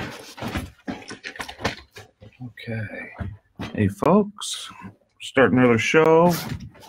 Dude, Message me. What do you got? the Rockets, why did they lose so bad last time, man? The Dude, they made Rockets. Montrezl Harrell look like an all-star. I mean, he was good when he played here, but he wasn't an all-star. This dude had a career night, 30 points. The Rockets. And we go from being ranked number 1 to like the worst team that exists. I think we're down to like rank number 16, 17 right now. Jeez. I mean, it looks like, or at least Carmelo Anthony can play. That's Dude, the only I one that told can. everybody that. That's the only one that can play is Carmelo. He's trying to redeem himself. He He's likes playing with Chris Paul. He really does. It's his best friend. Oh, it'd be nice if Chris Paul played or anybody else. But Carmelo made some good points. Carmelo made 27 points last night. He did a good job. Hitting from the 3. Eric Gordon, did he show up or He he was- still asleep? He's asleep. All the other ones asleep. But Carmelo Anthony did a pretty good job. No, I don't know, man. We'll see if the Rockets learn how to play again. Yeah, they're trying to get Butler. They're putting in everything they can to get Butler. Oh, yeah. Rockets. I don't even know if it Work in matters. general. I'm between work and family time, but family time at work, I have no time for it. Yeah, this guy. We don't even watch Ninja Warrior stuff most of the time. It was a Monday nights. Monday nights in USA, or it used to be. Now that's Monday Night Raw now. What does Ninja come on? And if we do catch up, we're usually watching for the Houston folks, people we've met and trained with. Yeah. My daughter loves going, oh, look, there's Allison. Allison Templewine's one that's mentioned a few times. Or, oh, look, there's Daniel. Daniel Gill's one of the biggest names in the sport right now. He trains at that gym. Okay. It's kind of hard to miss with his pretty boy hair. Well, him and his wife have the same hair. It's amazing. From the back, they look almost identical. He's a little bit taller, but not much. Be glad he got hair. At this point in my life, I'd just be glad if I had some. Me too. It fell down in my bag. I didn't have that in my youth, but now I do, so I know what it is. Oh, well. I mean, I still got it, just not where I want it. I don't have. I mean, it's gone. Mine's gone. I started losing my hair in my early 20s. So I was at a CVS going to law school. And I look, I'm like, man, that guy sure is going bald. And I move, I'm like, oh, dang, that's me. Yes. That mirror up here like this to watch for sharp. And we can see the back. Man, that guy sure ain't got no hair. I move a little bit, I'm like, oh. I'm glad that's not me. And it's only gotten worse and worse. And he gets some of the shoe polish just kind of put back there. So Yeah, the hairspray. Tattoo your head with black so it always looks like you have some on there. might as well at this point. Man, I don't know mine's got it's starting to hurt on the top that's standing out. No, yours is fine. It's because I comb it this way, you can't really tell. But if I go back, you just see nothing but scalp. Oh. I'm in Japan coming out of the what's that thing called? It's one of our stores. I'm at the commissary though, because commissaries usually food. But it was a store on the An outpost? on the base. It was on Japan, Yokosuka. And I'm walking down the steps, and all of a sudden, all I hear is, "Oh my God, Bo, you're going bald!" There's a guy behind me. He was an AO. His name was Jason. And shouted out for everybody here. And I didn't think much of it. Of course, that night I checked it, and he was right. Big old goose egg right back here. I just never noticed. Well, that's a good thing. That's a good thing is you don't, if it's in the back, you just don't see it. It don't bother you as bad because it's in the back. So at that point, I just started shaving it. I embraced it. I'm not far behind you. It's easier. When I wake up, I have to brush my beard, but not my head. Well, then it transitioned from up top to down low. Yeah, up top to the sides. It's a different brush, sure. Getting older is not for the weak.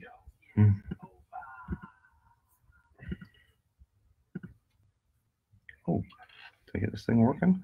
I think I actually got the thing working finally. I forgot how to do it. Now I just remembered. I got it all on the. I got it on the Twitter going. I'll do some wild stuff. I got the Twitter going. I do got the Twitter going. Yay! We're on Twitter. We're on Twitter and Twitch and Periscope and all of them. It's funny, you could be pulling my leg and I wouldn't, you know. I've heard of Twitter, but I'm not very technological savvy. My wild card notifications.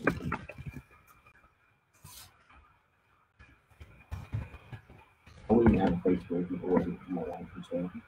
Well, you own a firm. You got to kind of. I'm trying. What is it, about 6 minutes at? Yeah. So we got 5 minutes? Okay, I don't want to. You know, I'm bad at knowing stuff.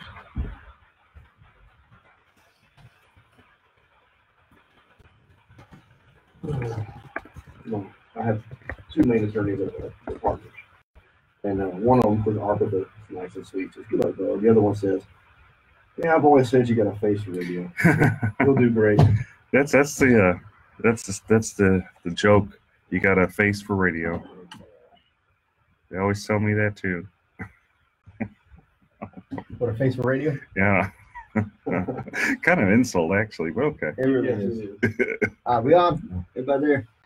Make sure y'all. Well, not us. You got false alarm now. Make sure y'all tune in 9:50 a.m. on your radio dials, or you can always go to the iHeartRadio app and look for 950 KPRC. Check in. Make sure you listen to The Eric Dick Show. We're starting about top of the hour right now, so after the commercials, you will see us on. What's up, Steve? What's up, man? And as always, today's program sponsored by Topo Chico Aqua Mineral Water. The unpaid sponsor. As well as Bragg's Naturally Organic Apple Cider Vinegar All Natural Drink. This is the limeade flavor today. It has a little more tartness to there, but it's really good for you. Really helps with your liver. Make sure you get that Bragg's All Natural Apple Cider Vinegar. Does it really help with your liver? Huh. Hey, Shelly. How y'all doing? Hey, yeah, we're going to talk about voting today. Make sure you get out there. We're going to talk about that and a whole lot of other things today. Real fun show. But as always, call in 713-212-5950, 713-212-5950. Numbers up in the link or the description. But yeah, if you haven't voted, today is a day to vote. You have all day to get out there. Wait in the line, whether it's short, it's long, it's going to be worth it. I'm supposed to say it doesn't matter who you vote for as long as you vote, but it does matter who you vote for. So get out there and vote for the right people.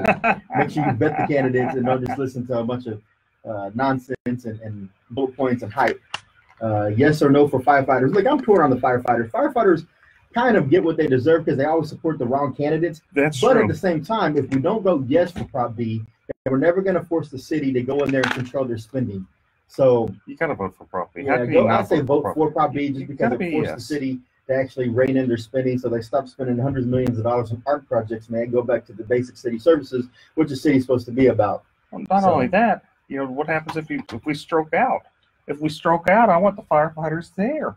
That's true. Pull me on the EMS. I don't want them having to work a second job over at Chick-fil-A. Firefighters just don't put out fires. They also are there for EMT, EMS services. If you're stroking out, you're having a hard time, you got an accident, they're usually right there first on the scene to assess the situation. So vote for Prop B. My dad's retired firefighter too. It's a tough one to say to vote for, but again, was at 72. Vote for Prop B today. Vote for Prop B. You never return it. Oh, and special guest we have today is Bo Bowen, attorney and Ninja Warrior. We'll get to that later. But again, y'all tune in. Again, if you have any questions, put them on here. I'll read them and we'll try to address them through the breaks or if you want to call in. Again, 713-212-5950. Turn down for what? I'm gonna turn up the monitor. Sorry. Do you have a studio monitor? We do have a studio monitor. It's over here. But maybe she got it on quiet. Oh, I'm sorry. Ask Shannon. What am I doing? She looks like I'm in trouble already, folks. She gave me the stink eye. You have a call already? No, I hope I don't got a call already. Vote today in Clear Lake. Let's see. Tell me, Eric. You better be quiet. You gotta say some stupid stuff. Free hot dogs. So if you're in the Clear Lake area today, y'all make sure y'all swing by the Clear Lake area tailgate party. Shelly Rogers, where's that located? Where can they go for that tailgate party? She also works for me. My sister works for me too, man. Small business. She just completed a paralegal school. So for her, it's a big deal. I'm very proud of her. Oh, yeah. Turned herself around, finally settling down, growing up. We mature slowly. But you mature. Eventually, I hear that wave right there. Man, I'm getting a cowlick right here. So, you might want to look at the criminal. So what happens with PI, some of the big PI firms, they'll refer after a settlement is like get hit, then they'll refer them to another lawyer. And if you haven't voted yet, drop me a message or drop me a line down here, post in this video. Why haven't you voted? What is the hesitancy? What issues are you having deciding between? Maybe I can help you come to a conclusion as to why you feel comfortable going to vote sometime soon. All right, so if you're in the Clear Lake area, Freedman Library, they're having a tailgate party out there. Hot dogs, probably some beverages, water, and great company. And you get to do that all while you're voting. So make sure y'all go down to Freedman Library. You do it after they get a big settlement. Yes. Use the settlement to fund me. Get the full retainer. There you go. Also, we'll talk about this in a minute, but if you have nothing going on right now, you can head over to 3314 Lyons Avenue. Phil Paul Bookstore just opened. Hundreds of thousands of books for $2 and $4. Legal books, medical books, all kinds of books. Go check it out. Phil Paul's always doing things for the community, and now he's opened up a bookstore over in Fifth Ward, and I went by there earlier, and so make sure y'all check that out as Very well. much in the influence of emotion versus just the facts. People make a decision based on. If there's any topics y'all want to hear myself, Eric Dick, and Bo Bowen discuss today, drop those in there too. We'll try to fit it in. It's a 30-minute show, then we got to cut to the U of H game, but here we go. Oh no, they're gonna make us go in the air, folks. After traffic should come here and show you.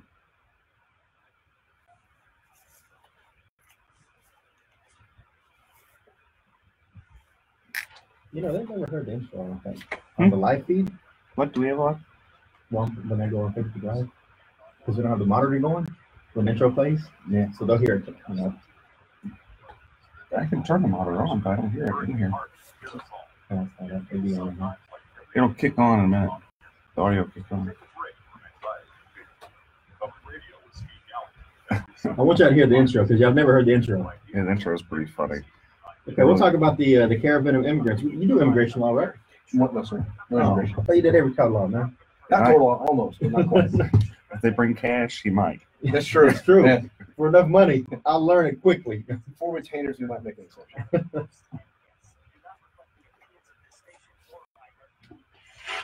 When you've got big problems, you need to have a big you need Eric Dick, Oh my homeowner goodness. insurance lawyer and trustee for the Harris County Department of Education.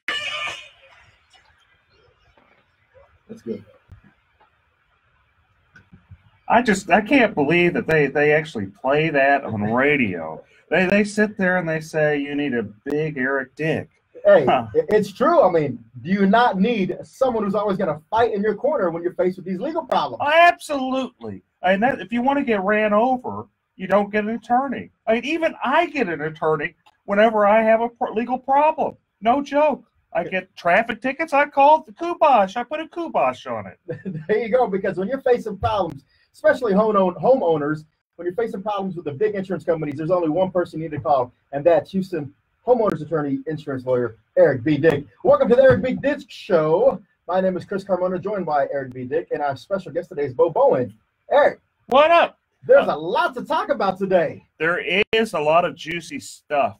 Let's just kind of go into it because we don't have much time. We're getting kicked off a little bit for the U of H show. But right off the bat, let's talk about Prop B with the firefighters. My dad was a firefighter, strongly support the firefighters. In fact, I find it interesting the only people opposing the firefighters are Mayor Turner and big business. Everybody else, you have Kingwood Tea Party, you have Terry Lowry, you have Gary Pollan, you have just the grassroots Republicans, you have the grassroots Democrats, you have independents, all saying, and that's important to notice. You said the grassroots because the grassroots political activists in the city or in the county, they understand what being responsible with your money is. And if people ask me all the time, I know they've asked you, should they vote yes or no on Prop B? And I think we're in agreement that in order to have the city rein in their spending, there's only one way to go on Prop B, and that's vote yes for Prop B. Yeah, and see, the thing is, every time I've ran for city council, mayor, when I got 11% more than Adrian Garcia and Chris Bell, I did really good, surprisingly. But whenever I ran, it was on a very simple platform, the same platform Rob Mossbecker ran on, the same platform Orlando Sanchez, the same platform Bill King ran on. And that's Bring spending to the basics: public safety, infrastructure, your basic city services. Those are the things you want to spend money on. What you don't want to spend money on is like art projects and those type of things. You don't want to spend it unless you have extra money. But you got to focus on the necessities. Do a good job at it. You know, make sure we have adequate firefighters and police officers. Adequate police officers. Make sure our streets are fixed. Those are the things that we have to do as a city, and those are the things we don't necessarily do right. And what this prop does is it forces the city to pay more money to focus more of its resources on public safety, what it should have already been doing in the first place. It's a very good proposition, and the city cannot raise taxes. It's like you get your cake and you can eat it too. And that's the best part. If you can't raise taxes. Pay parity is brought into effect because the firefighters in the city of Houston are making less than across the nation for the same type of market, correct? Yeah, firefighters, they start off making $27,000 a year. And I just, you know, what I'm always worried about, and what I always joke about is if I'm stroking out, I don't want the poor firefighters, you know, they're sleepy because they had to work at Chick-fil-A the day before. And those are serious concerns. Bo, your dad was a firefighter. What do you think? I have to agree with you. If you want to support the firefighters, you need to support Proposition B. It's just plain and simple. Plain and simple. And, you know, one of the things that by supporting this and reining in the city spending, some of the programs that may be cut out. Hi, this is Eric Dick, and I think it's important that you know your rights. If your homeowner's insurance company has denied or underpaid your claim, you have the right to hire an attorney. You have the right to call me for free consultation at 833-7-RIGHTS. That's 833-7-RIGHTS. Don't let your homeowner's insurance company take advantage of you. Call me today at 833-7-RIGHTS. Has your homeowner's insurance claim been denied or underpaid? Call Dick Law Firm at 833-7-RIGHTS. Feeding rocks. It should not be a crime to feed the homeless. Feeding rocks. A good Samaritan shouldn't be punished for acts of kindness. Feeding rocks. Because it's more of a crime to turn your back on a starving person. Feeding rocks. You shouldn't go to jail for sharing food. Feeding rocks. You can't in good conscience let a hungry person starve. Feeding rocks. Help us legalize charity. Go online and sign the petition. www.feeding.rocks. Feeding rocks.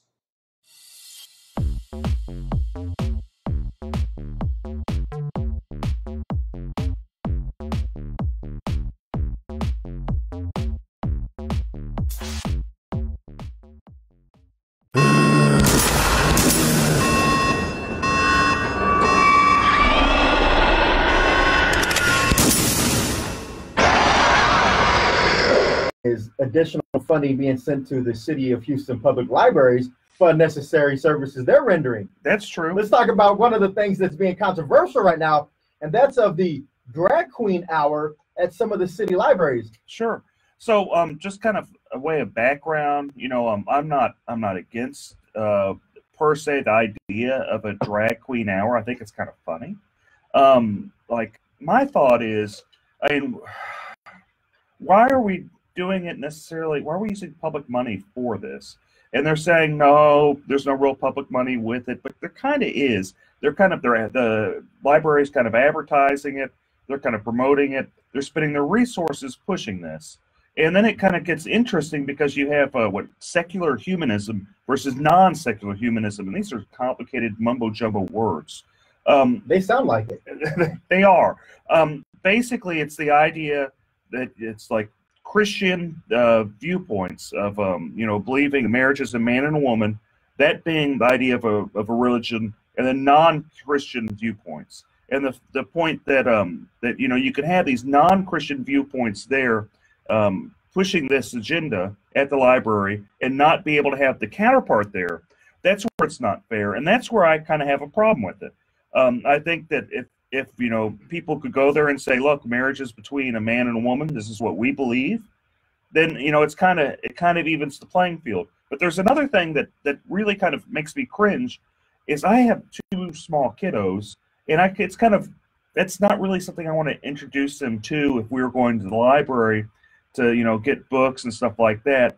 I mean, we kind of want to avoid it at that point. I don't really want to start having to explain to my daughters why this guy's dressed up like a girl. Now, what do you say to the proponents of this hour that say, you know, you choose to go to the public library, and you could always say, you know what, for this hour, I'm not going to go there. Should you have to rearrange your schedule to fit into the city of Houston's agenda as it relates to the drag queen story hour? I just don't think I don't think it's really fair. And I don't think you should have to look at, you know, the schedule whenever you just want to go to a public place and, you know, learn, teach your, you know, bring your kids to, you know, the library. I'm fine with it being in a private place. In fact, I'd probably go. I think it's at minimum entertaining. I think it really is entertaining. And I think, you know, that it brings, I can see the diversity argument, you know. Because the mayor has made a diversity argument saying we have a very diverse city. This is just reflective of our culture. This is reflective of our city, and he sees no problem with it. Thinks that it's a frivolous lawsuit. Is going to get thrown out. Well, but the city gets sued a lot of times for what they would consider frivolous stuff, like criminalizing feeding the homeless. That's all true. All sorts of stuff. Bo, what do you think? What do you think? I never really thought about the way you put it today, Dick. You're right. I didn't think about my kids being there. When I first heard of it, I was like, yeah, it's kind of humorous. It's a neat approach. I don't really understand why this lawsuit even started in my humble opinion. I understand if they weren't letting someone else go, and that's what the argument's about, or is it simply because of the fact that they have the, what was the title you used? It's secular humanism. Secular humanism, yeah. Yeah, and so apparently the impetus of this was that the same type of for a traditional marriage couple to go in there and have a story time was denied when the drag queen hour was actually given a clearance to go ahead. And so, and this is some really juicy stuff. Yeah. We're going to get right back in it. We will, because there are some alternatives to a public library. We'll talk about that when we come back from the break as well. We'll be back. Eric Dick Show. Thanks, folks.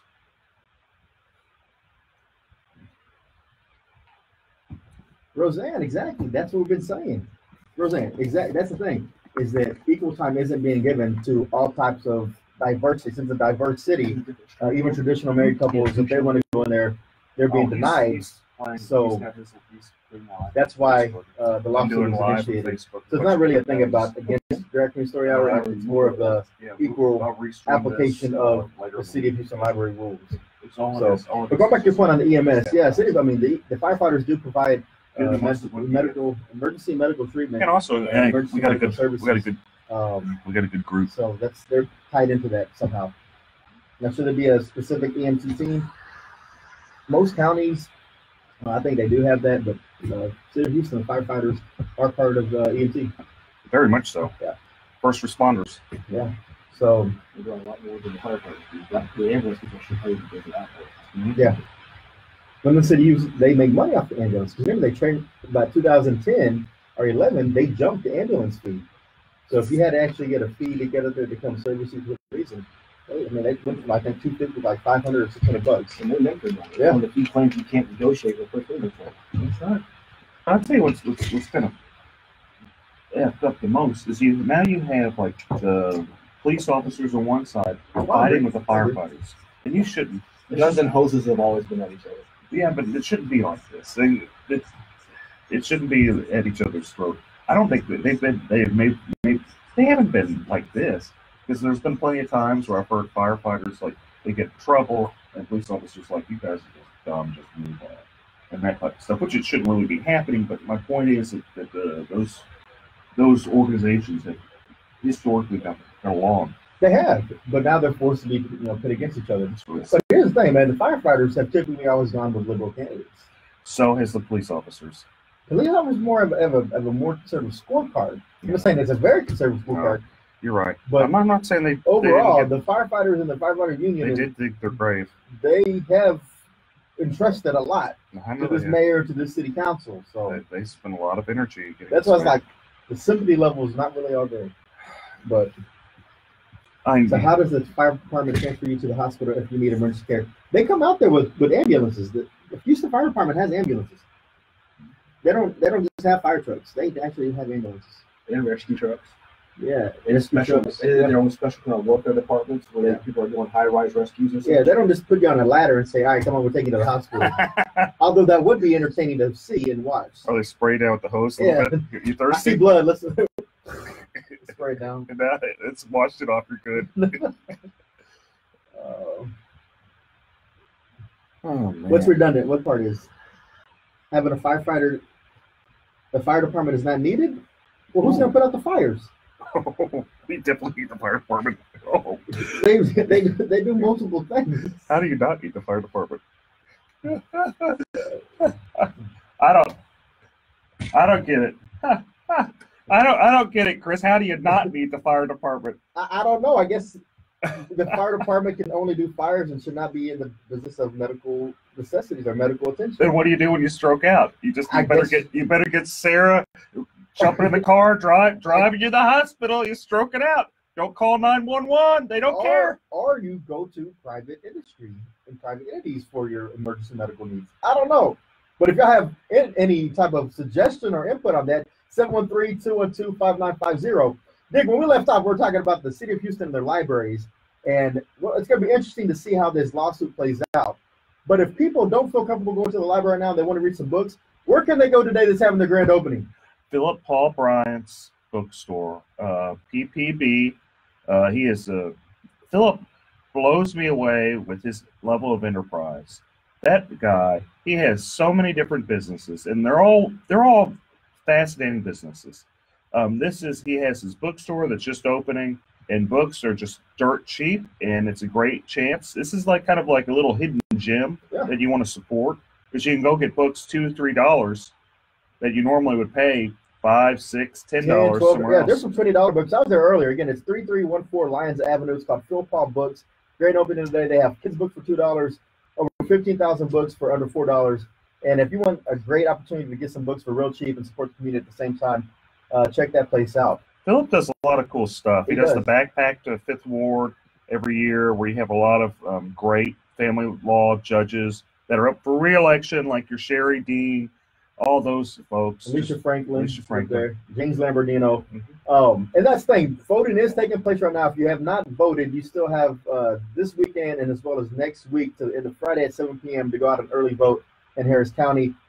There's rumors there's a lot of irregularities going on this year, and it's more or less people are saying, you know what are you going to do about it? I'm going in. I don't care if I have ID. I don't care if somebody's helping me vote. What are you going to do to stop me? What are they going to do to stop irregular voting and voter fraud? Not look at the party because there's too much corruption. I mean, one thing I wanted to talk about, because there's this fast and furious show here, is I saw HRBC's endorsements, and I'm just appalled. This organization, who the chairman is the financial chair of the Harris County Republican Party, it's endorsing Democrats. And not only is it endorsing Democrats, it's kind of a sexist organization. This is a big business organization. They're refusing to endorse Erin Swanson, who's this young gal. She ousted a corrupt incumbent, Teresa Chang, who's just an incompetent judge. And they're so mad at her for doing that. And they're mad that she's a young, attractive woman. They are not endorsing her. And what I find just so appalling is I'm convinced that if she was a man, they would endorse her. But for her being a female, being a young female, they aren't endorsing her. They think, this is what I feel, they think that because she's a woman, she's not capable to be a judge at that age. And it's just wrong. So this is another instance of another conservative, quote unquote, conservative group endorsing Democrats, kind of in line with what Ed Emmett has done before, correct? Well, it's much worse than this, because these are people that are in power in the local Republican Party. And there's a lot of this is just big business, just buying stuff. When they cry about pay for play, and Terry Lowry, who's not pay for play, by the way, they cry about that. Big business does it all the time. They pour hundreds of thousands of dollars. I remember there was a chairman race with the local Republican Party. They spent $500,000. And the person that ran against their incumbent spent $5,000. Barely lost that race. Just barely lost. Too much money being wasted right there in local politics. But again, if y'all haven't voted yet, get out there. Vote. Voting is important. Elections matter. So vote early, vote often. Let's go to our guest. Yeah, today's guest speaker we have today in the studio is Houston local attorney Bo Bowen. Yes, sir. Hi. Thank you all for having me. And so, Bo, interesting background you have. You are former military. Yes, sir. Navy. And then currently you are in the process of training to become an American Ninja Warrior. Which is awesome. You're American Ninja Lawyer. Yeah, and that should be your new marketing gimmick right there. You can pay Dick the residuals on that.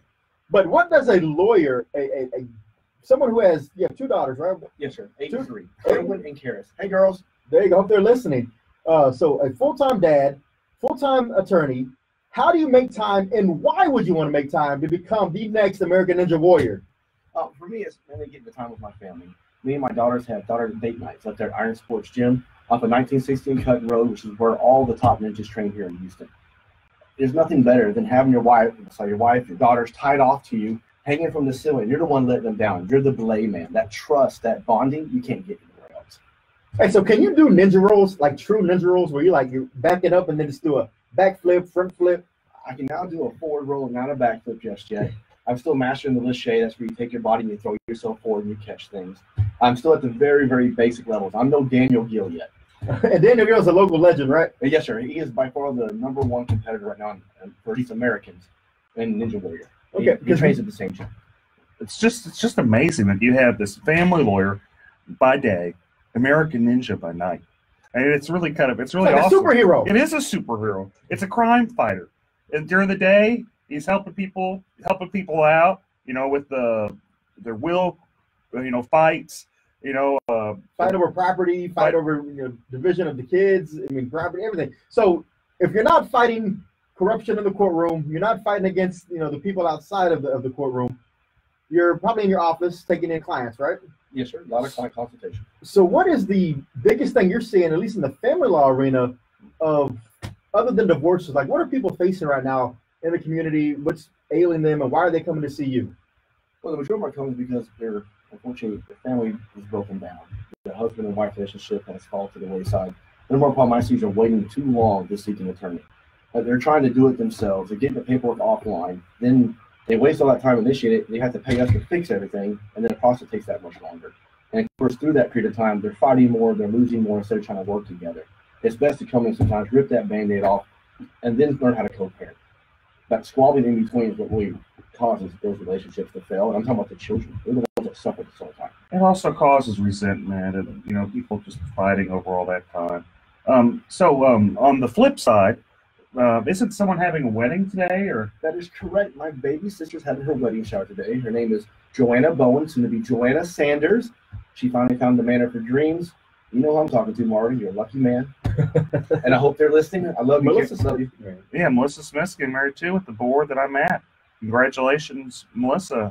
So if people wanted to contact your law firm, how would they do that, Bo? The best way to reach us is 713-574-7777. That main line again is 713-574-7777. You can also find us on the web at www.bowen, BOWENLF, as in lawfirm.com. Now, Bo, I always try to throw out questions for our guests, legal questions that are out of the ordinary. Let me kick this one to you. So you have a couple that have been together for about 5 to 7 years, right? But each one is currently married to someone else, but those spouses are somewhere else, right? So over this 5 or 7 years, they've acquired a purchase of a home. They've been living in that home. They break up, but they can't do anything about that, or can they, since they're still technically married to other people? What's the remedy on that? How does someone not get kicked out of the house? How do they fight over the house? Who stays in the house? What do you think, Bo? So making sure we have 2 people who are married, and then they break up and they get with other people and they buy new property? Yes. Okay, well, unfortunately in Texas, you can't do more than one marriage. It's called bigamy. So you can't have a new marriage until the first one is ended. So if you're then buying property together as a married couple with someone else, that property is still considered community property. So they would have every half, and the other side would then have half, meaning their spouse they're currently married to. Because as soon as you buy anything when you're married, again, after the marriage date, whether you leave them, there's no legal separation in Texas. And Chris is taking notes here because actually those people came to his office yesterday. They called me yesterday. I'm trying to get a good answer for them. But the thing is, and that's the thing is, so now, whether you wanted to or not, if this was a secret affair for 5 or 7 years, are they going to have to now bring in those spouses they were keeping secret to try to finally get rid of this property? Yes, sir, especially their names on it. It's going to make it difficult. I encourage you to get them all together, reach inside a sort of settlement, see what everyone wants. Try to get them to work together. Otherwise, this will be in court for you. So, hi, this is Eric Dick, and I think it's important that you know your rights. If your homeowner's insurance company has denied or underpaid your claim, you have the right to hire an attorney. You have the right to call me for free consultation at 833-7-RIGHTS. That's 833-7-RIGHTS. Don't let your homeowner's insurance company take advantage of you. Call me today at 833-7-RIGHTS. Has your homeowner's insurance claim been denied or underpaid? Call Dick Law Firm at 833-7-RIGHTS. Feeding rocks. It should not be a crime to feed the homeless. Feeding rocks. A good Samaritan shouldn't be punished for acts of kindness. Feeding rocks. Because it's more of a crime to turn your back on a starving person. Feeding rocks. You shouldn't go to jail for sharing food. Feeding rocks. You can't in good conscience let a hungry person starve. Feeding rocks. Help us legalize charity. Go online and sign the petition. www.feeding.rocks. Feeding Rocks.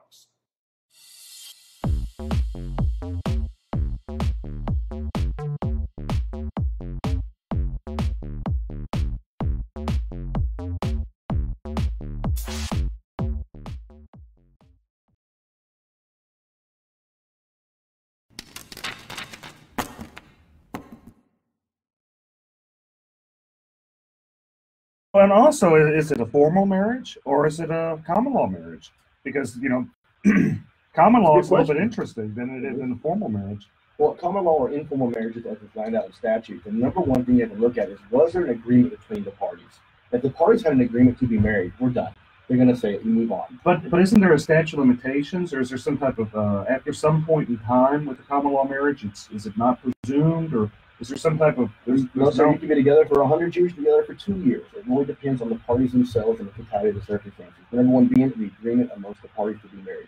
And then they have to also do something to, show the agreement, usually like a ring or something like that. Hold themselves out is another big one. That they file income tax together, hold themselves as married to a government agency. That's a good indication they were married. How they introduce themselves to other parties as well. If they're at the supermarket, hey, this is my wife, Allison. They have held themselves out as being a married couple. If the wife doesn't say anything, you should be assuming they're married, and so are everyone else, including the police. And so if they want to go ahead and wind down that marriage, even though it's considered common law, they still have to go through the formal process of a divorce at that point, right? Correct. Yes, sir. And if they go to the divorce and they go through mediation and they get an MSA, a mediated settlement agreement, yes, sir, is that full and final in the state of Texas? Yes, sir. I'm going to tell you, in Ray Stephanie's the case, all you want to read with that, it has made mediations powerful. It is irrevocable once it's signed. And in fact, another good Republican judge, Judge Farr, he got overruled on the case Minks versus Minks, where the parties themselves came up to the bench and both of them wanted to revocate or reject the MSA. Court of Appeals said, no, you're stuck with it. Enforce it. Well, there you are. That's tough. Be careful when you go to mediation, and don't try to back out. Be serious. And if you go through mediation for any type of homeowners claims and it's unsuccessful, or if you go through the appraisal process and it's unsuccessful, or you go through arbitration and it's not binding, well, you can always hire a Dick. That's Eric B. Dick, Texas and Houston's homeowners insurance attorney.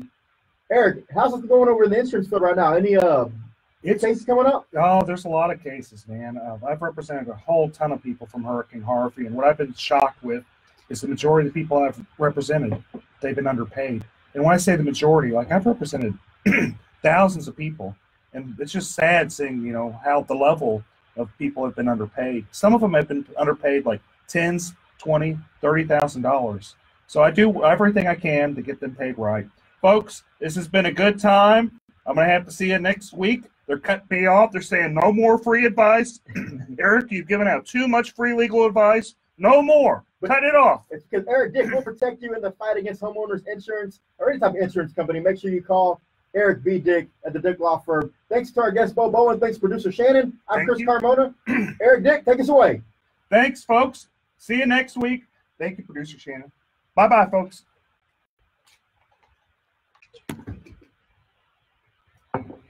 We're gone. Thanks, guys, for listening. We're gone.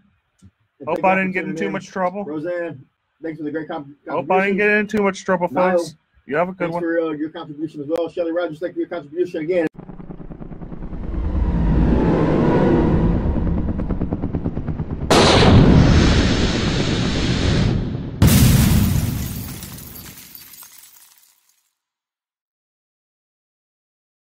Hi, this is Eric Dick, and I think it's important that you know your rights. If your homeowner's insurance company has denied or underpaid your claim, you have the right to hire an attorney.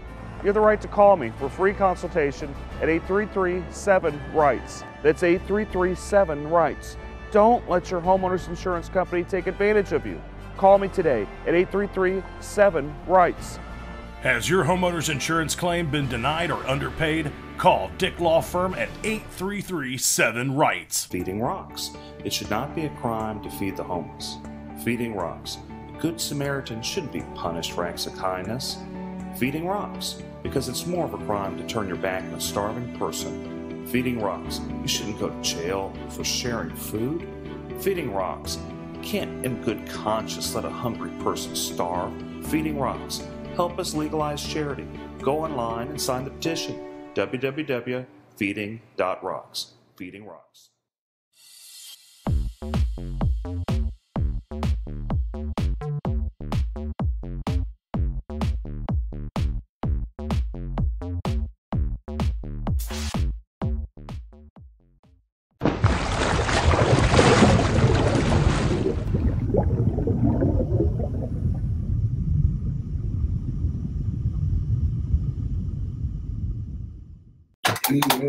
Listen now by going to FoxNewsPodcasts.com. Tucker Carlson. So much barking and noise and yelling. Our role is to take 3 steps back and discern what really matters. Sean Hannity. The most important thing that we do, we are looking out for the forgotten men and women in this country. Laura Ingram. They're going to get straight. If y'all can't sit here all day online, make sure y'all go onto the iHeartRadio Media app, KPRC 950, or just tune into your radio, 950 AM. A lot of good stuff today. A lot of good stuff. But it's only 30 minutes, so make sure y'all tune in. If you're going to get some calls in, 713-212-5950. Finally forbidding insurers from discriminating against or denying coverage to Americans with pre-existing conditions. The GOP spent 8 years preparing to repeal the law, even forcing a government shutdown. Hey, Karen. Hey, little Tim. A California college ready to shell out hundreds of millions of dollars to settle lawsuits. The University of Southern California says it'll pay out $215 million to settle claims of sexual abuse by a school gynecologist. That settlement would compensate individuals. And as always, today's segment brought to you by Bragg's Organic Apple Cider Vinegar, all natural drink. And we got the right one today, apple cinnamon. Dick, where's your Topo Chico? I got a little Topo Chico right here. You got it? Let's make sure you got it. Got it? I got a Topo Chico. David, what are you drinking, man? Starbucks. Ah, come on, man. It's a Frappuccino. Yeah. He's got the Frappuccino. He's frapping it. Oh, man. Ooh, what a rush. Sorry, Shannon. We were rushing. Shannon, you didn't get a car. You didn't give me a badge. Yeah. Barely did it. Okay. 7,000 members of the 2nd Marine Expeditionary Force are believed to have Hey, y'all. as Hurricane Florence closed in last month. Oh, it's going to be a juicy show. It's going to be a short show, but it's going to be juicy. 30 minutes, huh? Yeah. So we have one break around 14 to 18 again. Yeah. 27, 26 more don't pick us up. So we're going to go into, what do you want to talk about? Oh, first let's start about, there's a new suit. Well, first let's talk attack him again. And I'm Joe. Attack him. Oh, yeah, I could attack him. And then we'll talk about the suit against the city for the largest gun show in the country. Is over the drag queen show. Yeah, they got to watch out. They might get in trouble on that for anti-slap. How you going to get around anti-slap with that? Good afternoon. Watch out for an accident on the North Freeway northbound and the North Loop. This has 2 left lanes blocked. I haven't seen like the pleadings. Some good news. That accident we had on the North Freeway southbound equipment has been cleared. Traffic has been winding in that area, adding about 30 minutes to your commute. I'm Eunice Garcia, the 24-hour traffic center. Okay, cool. And pizzas for a limited time. And then we'll talk about Sylvia some more. Yeah, we do need to talk about Sylvia though. We got the rest of the affidavit, and we can talk about the Chronicles hypocrisy because they endorsed her after being one of the lead publications on this Me Too and Kavanaugh stuff. Go to Danny and his friends. Take a break. After the first break, we're going down. After the first break, we're going to you with the about immigration law and how it ties in and stuff like that. KPRC. We'll make it fit. Opinions provided on the Eric Dick Show are for information.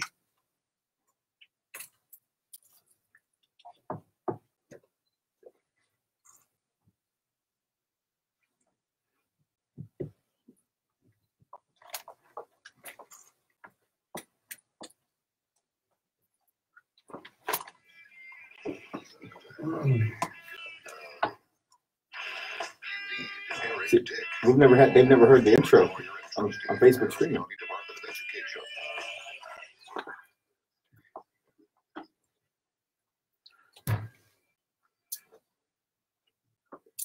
All right, folks, we're back to a spicy show here today. It's going to be Fast and Furious Eric Dick show with my co-host and wingman, Chris Carmona. And hello, good weekend, everyone. It is going to be a great show. Okay, we had a lot happen this week. We had, Touchy Sylvia.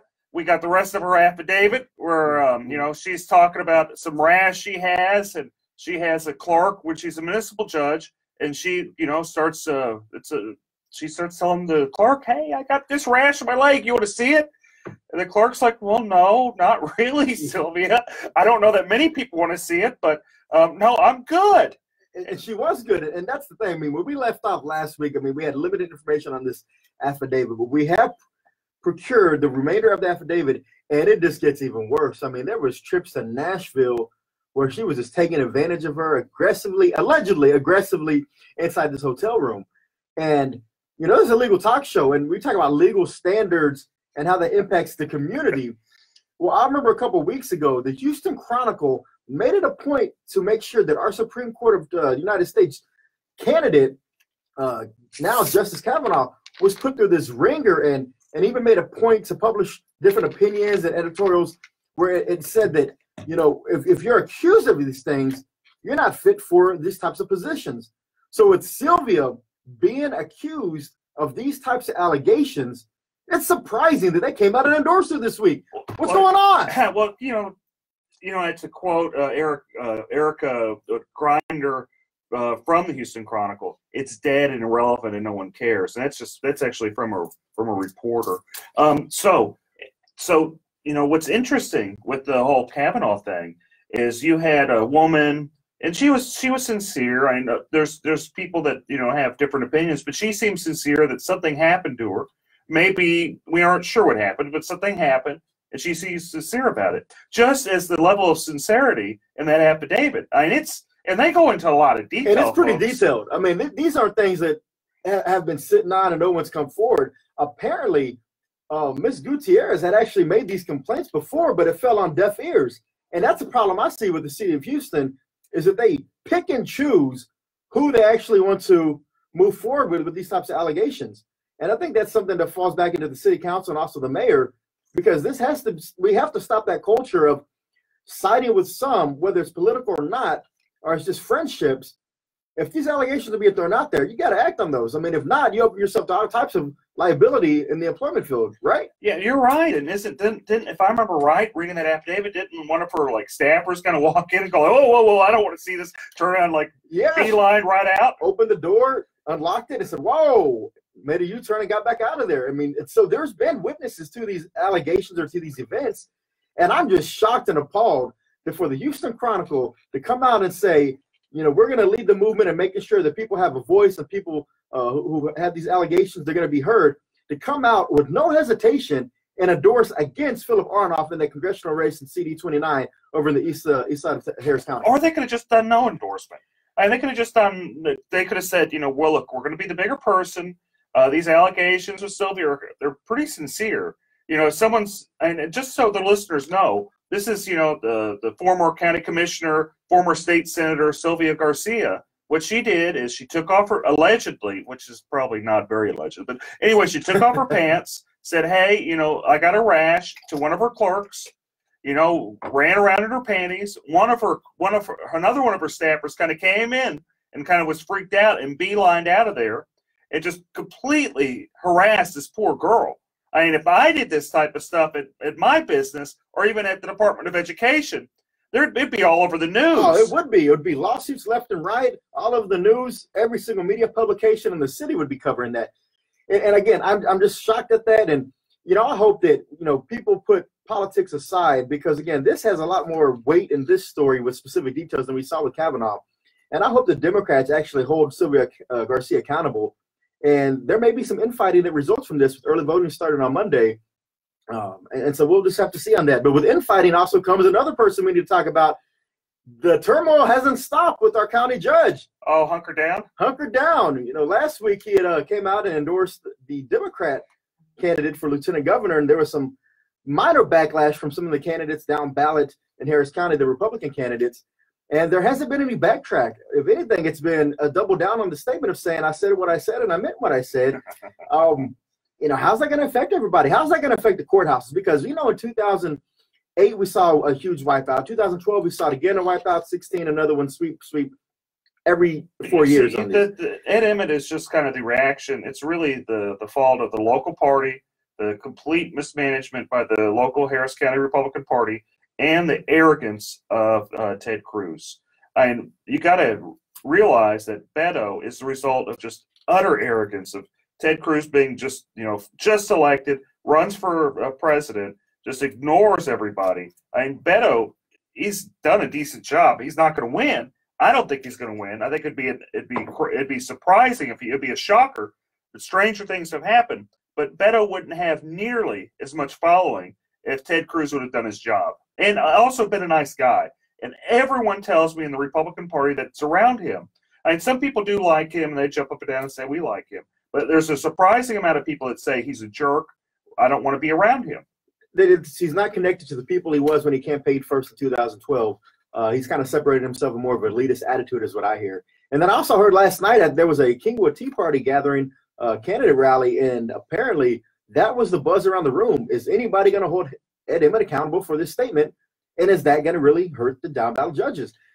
I think it will. I think it'll hurt the judges, but you got to also remember that Lloyd Oliver, he did something similar, actually a step back, maybe 4 years ago whenever he ran for DA, and the Democrats just kicked him right off the ballot. Yeah, and there's been some great articles about that by Charles Blaine and also Kerry Cheshire. They made some mention on this, and they were asking people, hey, what's going to happen here? Oh, nothing's going to happen because Emmett's tied in with the local party that's incompetent. Yeah, it is. And more to come on the Eric Dick Show. A shortened segment today. We only have half an hour. We got to get to y'all some sports programming. But y'all sit right there, and we'll be right back. Thanks, folks. See you shortly. We'll come in, go in with you for probably another 10, 12, then we'll be done. Yeah. So what do you feel comfortable talking about? Like what area are you just feel like, man, I know this, I'm dynamic on this, and boom. Just anything immigration is good. We do all types of immigration. We do business, we do family, we do removal. So anything that you want to talk about in terms of any new changes, like right now there's an instant denial that just started in September. Okay. So that means that if you send in a petition, it's wrong, something wrong with it, not all there, so just deny it. And this bad used to, they just refuse it. But denying it is actually right after this. Okay. Then we can talk about this caravan that's coming up and Trump's statement. There's some tough people, and we don't want those tough people coming in. And we can see about they're coming from Guatemala and Honduras, they're trying to go through Mexico. Mexico's actually trying to do their job and secure the border. So we don't want you coming in and filter in. They tore it down and. I'll tie into immigration, and then immigration right there. That's how we do it. I think smoking always affected my daily life because I was a closet smoker. Roseanne, exactly. Someone like the county chair should have said something, but he didn't. Really, the guy pays them off. I mean, it's his major funder. There's no him and this guy Weekly, they own him. So what is he gonna say? No, don't do it. But like I said, it's gonna be very, very, very. We got a good many followers now. Not want to break straight ticket voting because of his insistence on doing that. So we'll see how it turns out. But early voting starts on Monday.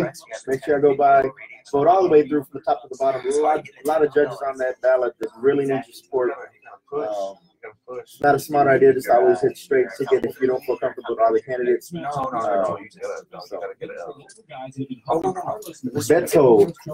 fake Mexican. Is he really a fake Mexican, or is he just using the name to try to trick people? $10,000 or more. What kind of fires was he putting out? Like what was being said to try to mitigate that damage? Could you really mitigate that? Unless maybe to show some poll numbers, like the current poll shows, you know, even with that statement, we're still up about 15%. Anything like that? 713-489-7792 or online toptaxdefenders.com.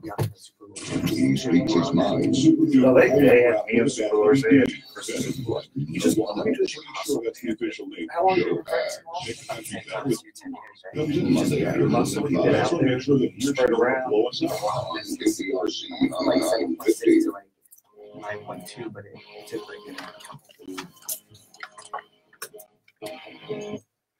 Oh, here we are, folks. If you haven't pulled over and talked to your lawyer, you better do it because we're going to go into some law. And I don't want you guys crying to me because I gave you good advice and you hadn't paid. So you better go talk to your lawyer before you listen anymore. Okay? And if they're suffering from any type of home damage, car damage, life insurance issues where the insurance company is just not paying, so they call Dick. Better get Dick. Better get Dick.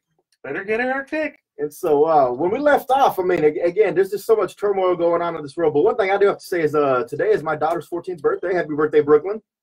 My mother and sister's birthday. I was about to say, you have a family of birthdays today, too. And it's Mark Lanier's birthday. And Mark Lanier's birthday. So October 20th, mark this down on your calendars, everybody. That's a strong day for birthdays to come out. But other than the birthdays, we have some other exciting news going on in the country, right? Oh, we have a lot of exciting news, but why don't we start off talking with Danny about his little law practice doing immigration law. And we can kind of tie it into all the many things that are happening in this world. So today's guest, we have attorney Danny Wynn. Danny, welcome to the show. Oh, thank you for having us. This is David Wynn, by the way. Oh, sorry. David Wynn. Oh, it's okay.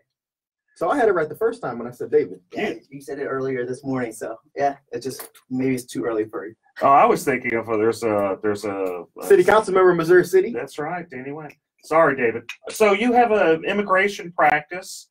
You've been practicing law about 10 years, right? That's right. We're practicing 10 years. We have an office in Southwest Houston and one in Northwest Houston as well. Excellent. And so there's been some changes lately. And could you tell me about the changes in immigration law that some of the listeners might want to know about? Yeah, so there's a lot of changes across immigration, across the board. So whether it's legal immigration or illegal immigration, there's changes across the board.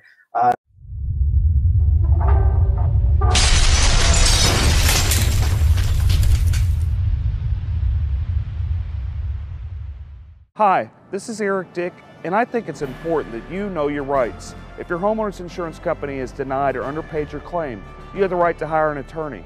You have the right to call me for free consultation at 833-7-RIGHTS. That's 833-7-RIGHTS. Don't let your homeowner's insurance company take advantage of you. Call me today at 833-7-RIGHTS. Has your homeowner's insurance claim been denied or underpaid? Call Dick Law Firm at 833-7-RIGHTS. Feeding rocks. It should not be a crime to feed the homeless. Feeding rocks.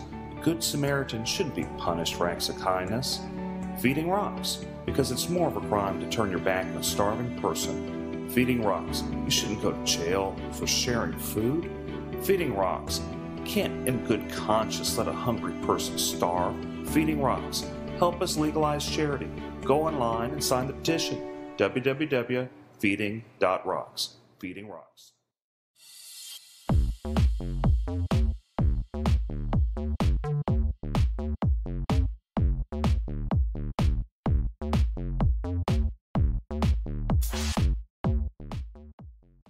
Some of the major changes, instant denial. So starting in last month, in September, if you send in a petition or an application and there's anything that's wrong with it, immigration used to send you a request for more evidence, or they send you a notice of intent to deny and give you an opportunity to fix the problem. So now, no more. They can instantly deny your application. And again, this is not like a rejection. This is a denial. So it looks really, really bad if you're trying to reapply later on.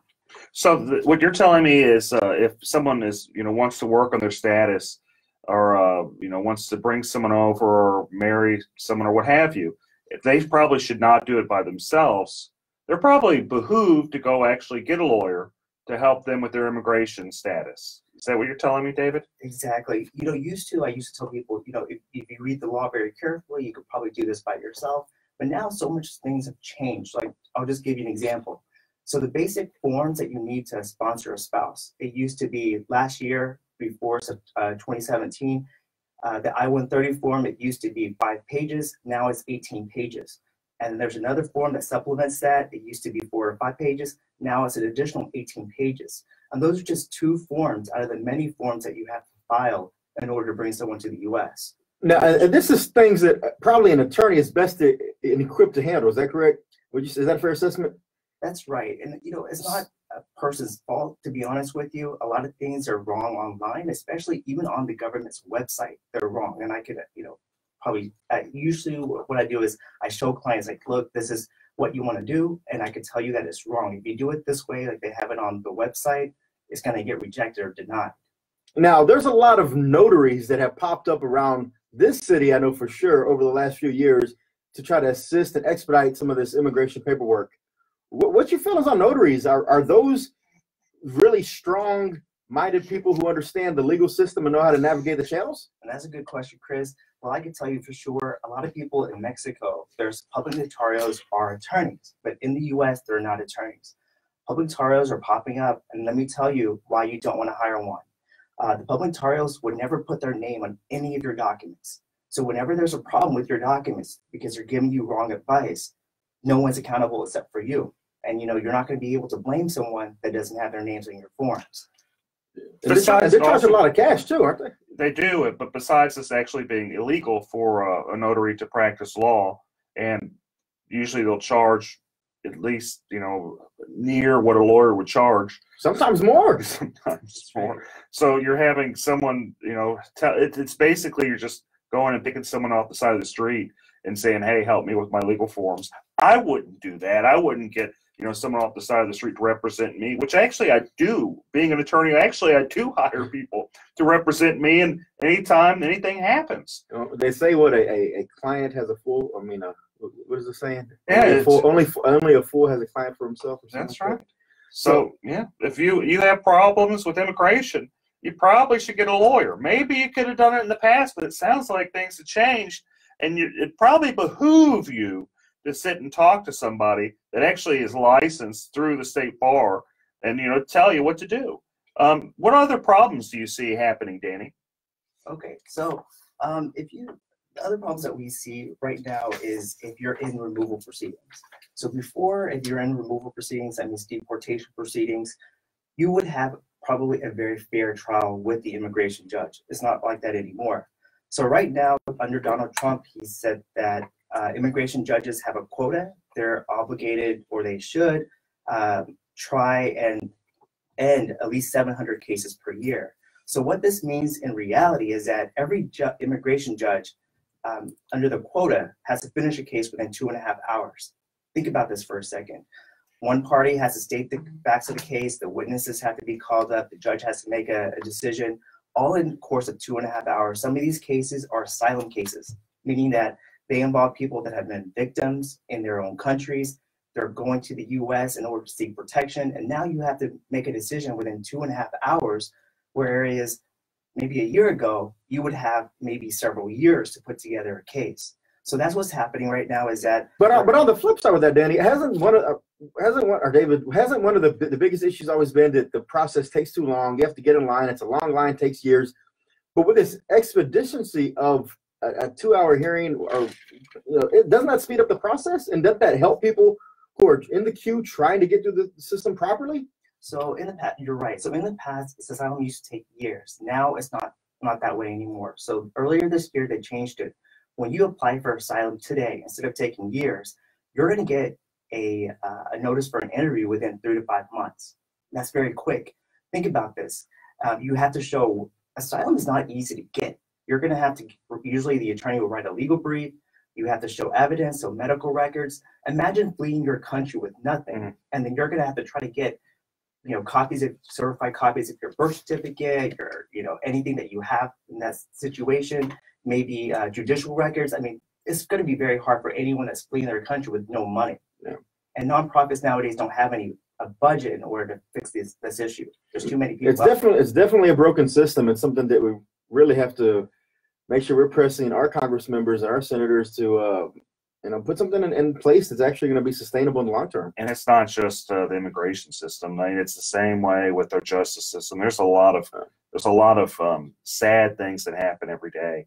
I had a client one time in criminal law back when I first started practicing law, where she had some problems with welfare. She got too much welfare because she was broke, and the judge that she was in front of, who's now the administrative judge in Harris County, was Susan Brown. She was nice enough to, put Mike Al in jail, baby in hand. When I say baby in hand, I had to watch the baby while the grandmother came to pick her up.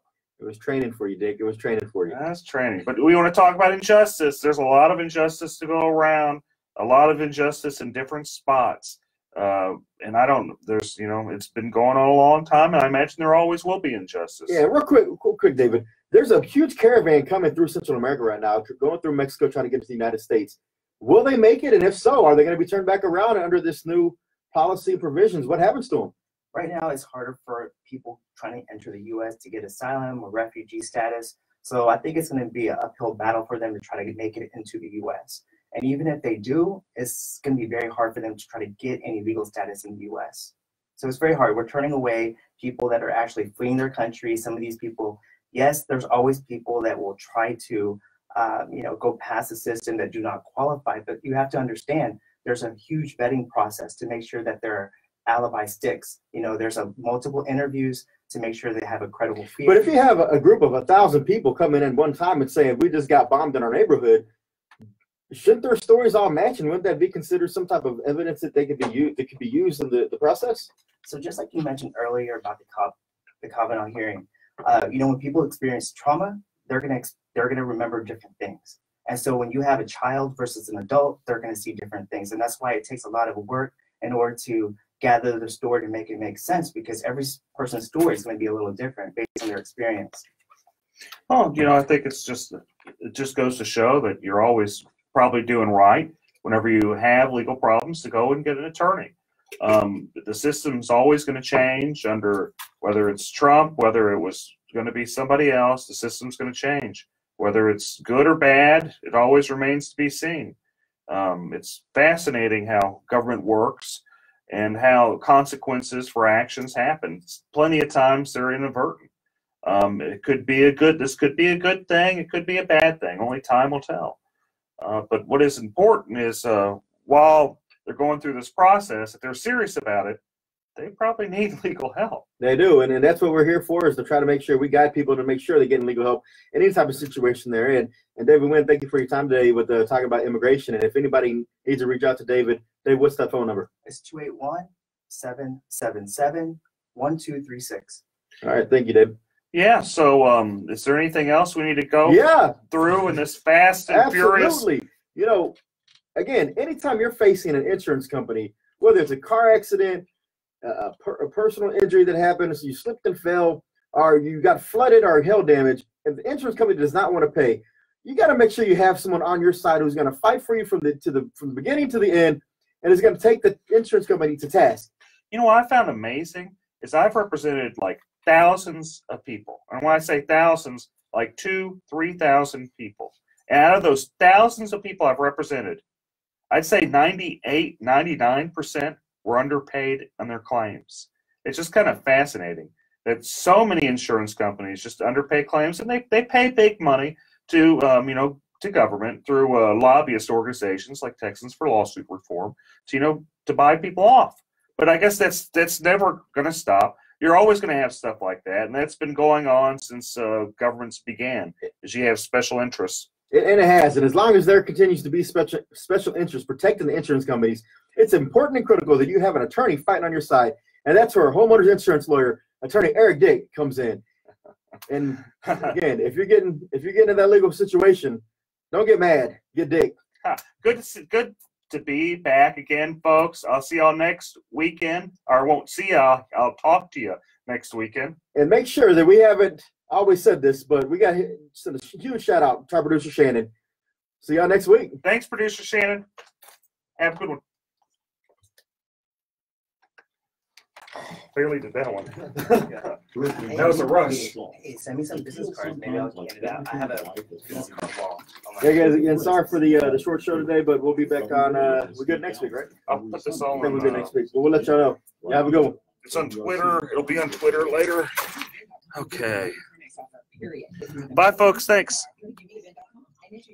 Hi, this is Eric Dick, and I think it's important that you know your rights. If your homeowner's insurance company has denied or underpaid your claim, you have the right to hire an attorney. You have the right to call me for a free consultation at 833-7-RIGHTS. That's 833-7-RIGHTS. Don't let your homeowner's insurance company take advantage of you. Call me today at 833-7-RIGHTS. Has your homeowner's insurance claim been denied or underpaid? Call Dick Law Firm at 833-7-RIGHTS. Feeding Rocks. It should not be a crime to feed the homeless. Feeding Rocks. A good Samaritan shouldn't be punished for acts of kindness. Feeding Rocks. Because it's more of a crime to turn your back on a starving person. Feeding Rocks. You shouldn't go to jail for sharing food. Feeding Rocks. You can't in good conscience let a hungry person starve. Feeding Rocks. Help us legalize charity. Go online and sign the petition. www.feeding.rocks. Feeding Rocks.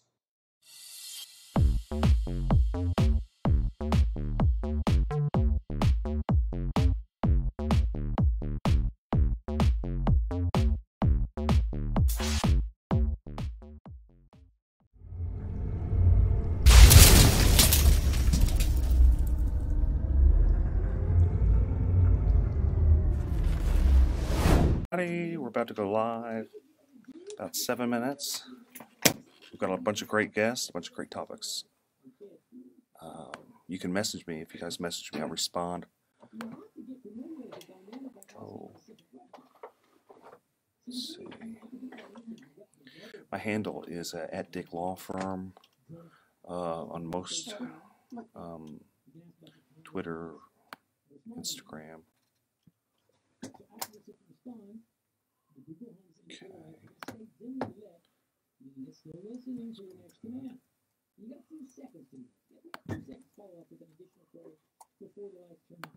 You're doing your live stream too? Yeah. So, Does he have Wi-Fi or no? There is Wi-Fi here. It's iHeartMedia. I don't remember the password. I'm gonna have to find it. yes, yeah, I heart radio guest. Yeah. Radio guest. Jumping.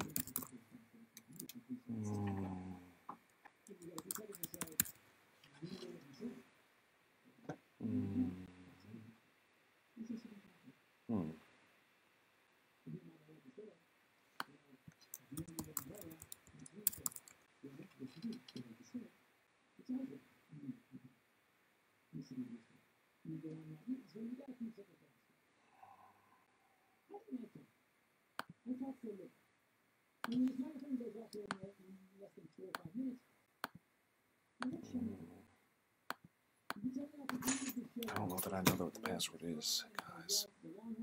I'm looking for the email where they sent it to me.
Check their phones. Good, I checked their phones already. I put mine on vibrate. Yeah, mine's on vibrate. Probably better put in your pockets. Yeah, I watched the debate last night. I saw clips of it. That's it. Yeah, pretty much. We have kids, so we're like, we have triplets. You So, have triplets? Yeah. so we basically pass out like around Pretty 8. much. It's work, take care of the kids, and sleep. Yeah. When you When can. they go to bed, we clean, do all this stuff, and then pass out. 2.5. Or at least I wait till they go to bed first. So. Before we pass out, that's a good thing. Well, we do CPS work, so It's we kind of a know necessary requirement. it's kind of a necessary requirement. Wow. So they exhaust us. Yes. Basically. Is that the only thing? That's all. He Oh, says yeah. we can't have any more kids. Well, I understand that. Isn't that mean? We just knock them all out in one whop. People say that. It's not quite as amazing as you would think to knock Yeah. them all out in No, one shot. I definitely see the benefit of. Any triplet parent you speak to will tell you, we love our kids. We wouldn't have chosen to have triplets. Correct. That's like Octomom type thing, Right. thinking. Yeah, we're more of the, we're happy we had 3 kids, yay. But Are they all girls, all boys? I mean, cried. you gotta get your boy, man. Nope. I cried. As I told them, no one's gonna love me. I said they're gonna love daddy. Mommy will do everything and daddy will get the love. 3 girls? 3 girls. Oh, did you find a Wi-Fi password or no? I didn't. I couldn't find it. I looked. I didn't see it. Do you think your engineer knows it? You're gonna have to ask her. We're about to start though. Okay. We're gonna be able to talk about CPS a little bit as well. Well, he does some CPS and I do, but I'm not talking. So. Okay. Well, you record at least, and then I can give it my perspective. It's already on. Every Sunday from 5 to 6 p.m.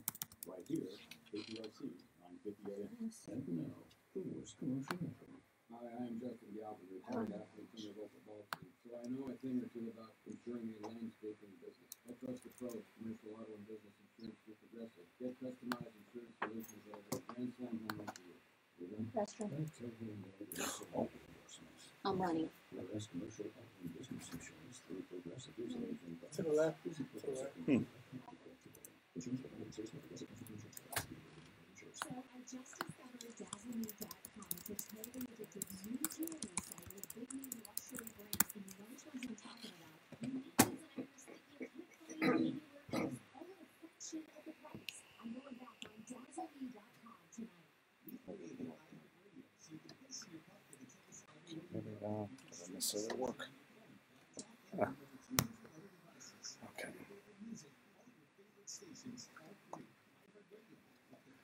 We're about to go on live with we're at KPRC AM 950.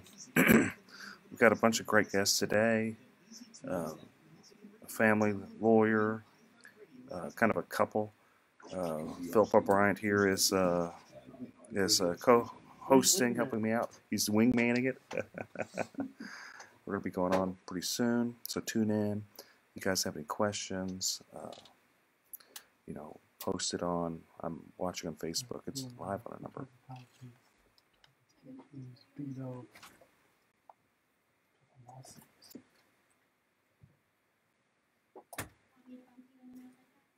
That's fine.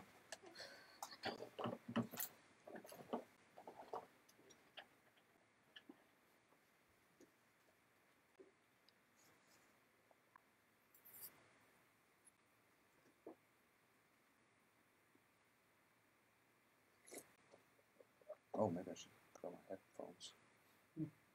There's some here. Let's see. Oh, wait. Yeah, it goes silent for a little bit before. If I remember right, I always get spooked with this. It goes silent for a little bit, then it'll play its music. And we get going. Okay. Here. I was like, what is he doing?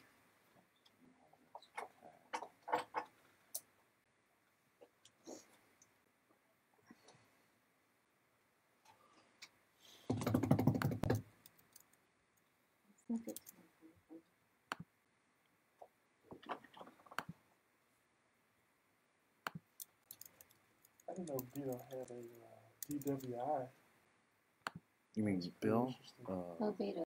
Beto. Mm-hmm. Didn't he have someone like his dad that was a judge covered up or something like that too? Didn't get his dad last night. That's what I heard. Very well could be. That'll make for some. That's gonna be some good radio. You guys getting a preview of what we're gonna be talking about. Juicy, only the juiciest here.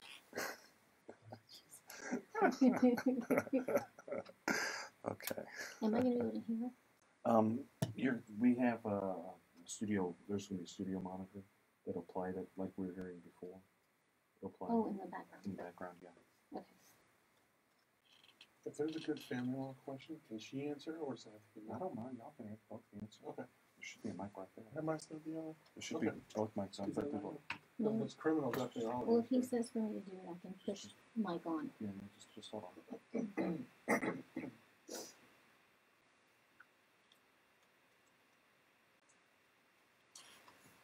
I know it's quiet. Okay. This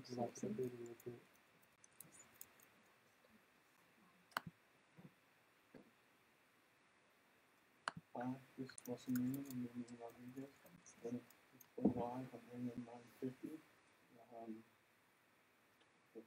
Can you take some questions, give some answers, and we're on the Eric Dick Show. Hope to hear from you.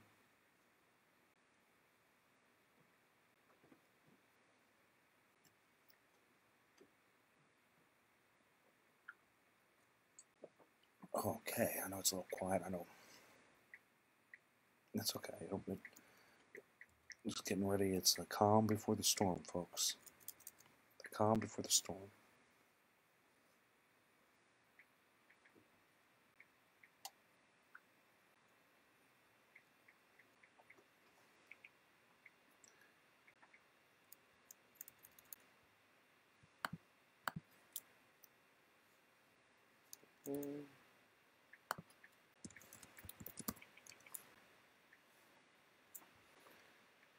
Okay.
From the Corey Diamonds and Design Traffic Center.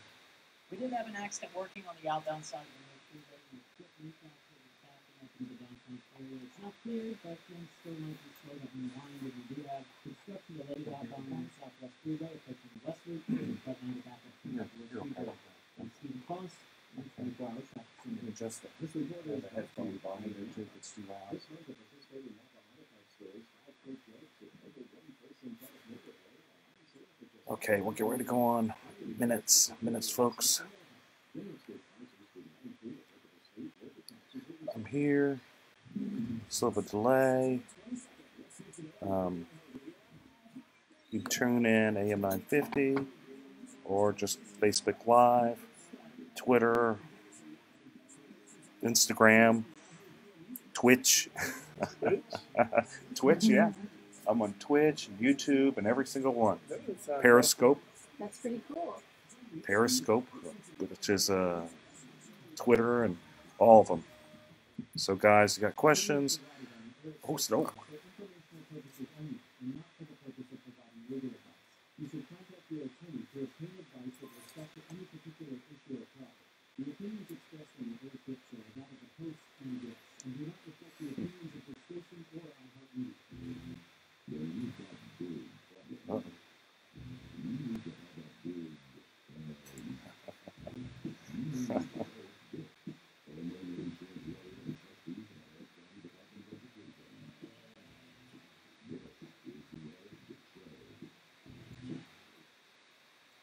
Whoa, I'm back again, back for more.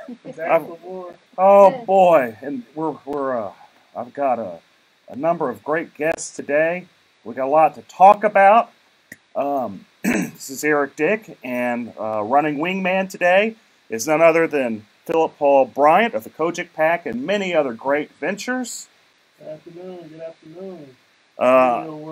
We're live on AM 950, live on a number of social media handles at Dick Law Firm. So let's just kind of dig into it. We've got a number of topics. So should a white insurance adjuster who's working for an insurance company, and I hate even bringing up really his nationality, his race, but should a white insurance adjuster suggest that an arbitrator be Hispanic because the policyholder is Hispanic? I asked that because I had this happen to me. I had this adjuster, his name is Kevin Horomas, who's kind of a jerk. You gonna call him out? Yeah, I'm gonna call him out. He's kind of, in fact, he really is. He's just not a nice person. What I've learned in this world is you've got good people and you've got bad people, and he is. Anybody that knows him knows he's not a very good person. So, anyway, he suggests, and I'm just going to read what he wrote in email. He suggests, let's pull it up, as an alternative umpire, which is, I'm just going to say, arbitrator selection due to plaintiff's Hispanic heritage. Apparently now he cares that my client's Hispanic. I'd offer this other person as an alternative. And my question is that kind of racist? Is it inappropriate? Could they pick another, insurance adjuster because my client's Hispanic? I'm just wondering. Since the guy all of a sudden cares, is that appropriate? I don't know. What do you think, Philip? Is it appropriate for an appraiser to request a umpire that's the same nationality as the client? Yeah, whenever no one else is the same nationality, not even the person requesting. Yeah, it seems like you're kind of infusing race into a situation that for now there's a language barrier issue. I think a language barrier issue. I think the courts have a way to kind of bring in an interpreter. I think for the most part that should be suffice. I don't necessarily think that it's about a jury of your peers at this particular point. If your peers would be the same nationality, I think it's more so about making sure that you have an arbitrator that understands the law, the rules that guide the policy, and kind of go from there. It shouldn't necessarily be based on a race. I know a lot of people may feel a little bit more comfortable, perhaps. I know if I'm in court, if I have an African American judge and I'm African American, I may not necessarily get special treatment. And in some cases, it may be some tough love because they feel like I should know better. So is this like him saying, my client might get special treatment, or is he? I don't know. It's kind of inferring that you only get special treatment from a judge or an arbitrator with the same ethnic background. Then another question I have is why would an insurance company even hire a joker like that? Because it sounds like they're setting them up for some type of lawsuit on being sued just for being racist. Well, the fact that he put that in writing is a little bit more concerning. I mean, even if you're thinking something, or even if that's your strategy, to actually send that over email, because from what I understand, you can actually have your email subpoenaed. I'm not an attorney, but you can have your email subpoenaed, as well as text messages these days. So I'm not sure why someone would put that in writing. You can even have the opposing counsel talk about it on his radio show. I mean, imagine that. Imagine that would happen. Yeah. Nothing on the internet safe from anybody. No. So Russell, you're a lawyer. You practice criminal law, family law. Special guest Russell. I think you may have forgot to introduce him. I know. I am not a very good host. I'm sorry. I I didn't have a number of. I should have had more Southern hospitality. Southern hospitality. I know I'm a jerk plaintiff's lawyer. They call me, reptilian, all this type of stuff. Perhaps we should have had a radio host that's the same nationality. They might have been. I know they might have been nicer. I'm sorry. So Russell, step up. Tell me what you think. Tell me about you. Tell me what you think about this. Hey, my name's Russell. I'm Russell Newman of Newman and Rodriguez Law Firm. I do mainly criminal and juvenile, but I have a partner and she does family. I think it's a very interesting issue. I have that come up a lot in cases, such as DWIs and such. I think the issue is, how is it framed? Does this person suggest that you have someone who's of the same race, or does he require someone of the same race? Why does he want someone of the same race? I think there's issues there within that have to be answered. I don't on its face love the idea, no, I don't. But I'd like to know the thinking behind it before I say it's absolutely inappropriate or is appropriate or is not or whatever. But on its face, yes, I do find it kind of disturbing. Well, why would you even go down that path? This is my first question. What does it matter their race? It doesn't. I mean, what is it? I mean, I'd hope in the current arbitrator's former county attorney Michael Fleming, who I can tell you personally, I could go up to him and tell him what I think, and he's going to say he don't care. He's going to make his own decision because that's just how he is. Period. And they just, I guess they'd rather. I don't know. It just seems. Hi, this is Eric Dick, and I think it's important that you know your rights. If your homeowner's insurance company has denied or underpaid your claim, you have the right to hire an attorney. You have the right to call me for free consultation at 833-7-RIGHTS. That's 833-7-RIGHTS. Don't let your homeowner's insurance company take advantage of you. Call me today at 833-7-RIGHTS. Has your homeowner's insurance claim been denied or underpaid? Call Dick Law Firm at 833-7-RIGHTS. Feeding rocks. It should not be a crime to feed the homeless. Feeding rocks. A good Samaritan shouldn't be punished for acts of kindness. Feeding rocks. Because it's more of a crime to turn your back on a starving person. Feeding rocks. You shouldn't go to jail for sharing food. Feeding rocks. You can't in good conscience let a hungry person starve. Feeding rocks. Help us legalize charity. Go online and sign the petition. www.feeding.rocks. Feeding Rocks.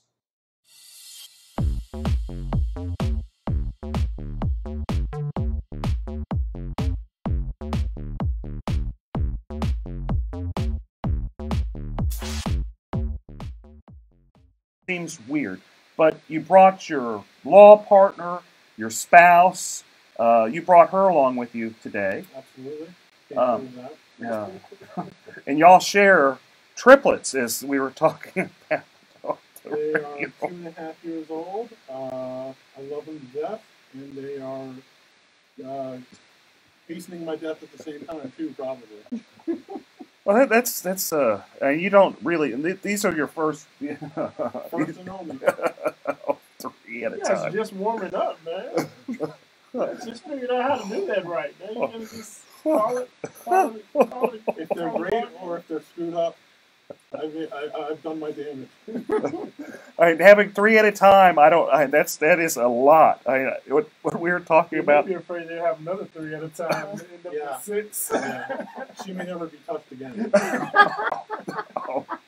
I sometimes joke with my spouse that having children is the best form of birth control. No, having 3 kids is the best form of birth control. That's very true. Oh, okay. Okay. We're going to take a little bit of a break.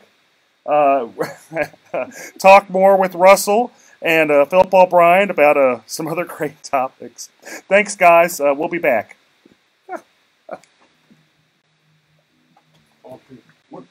What's your last name? Cynthia. Okay, Cynthia.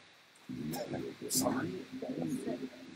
Oh, thanks for calling me out. I seriously doubt that the company knew that this guy thought like that when they hired him. They hire him because he's a joke. They really do hire him because he's a joke. You think it's an intimidation factor?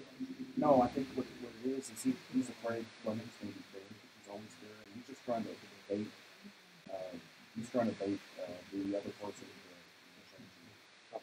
But he's just wildly inappropriate. The guy's always wildly inappropriate.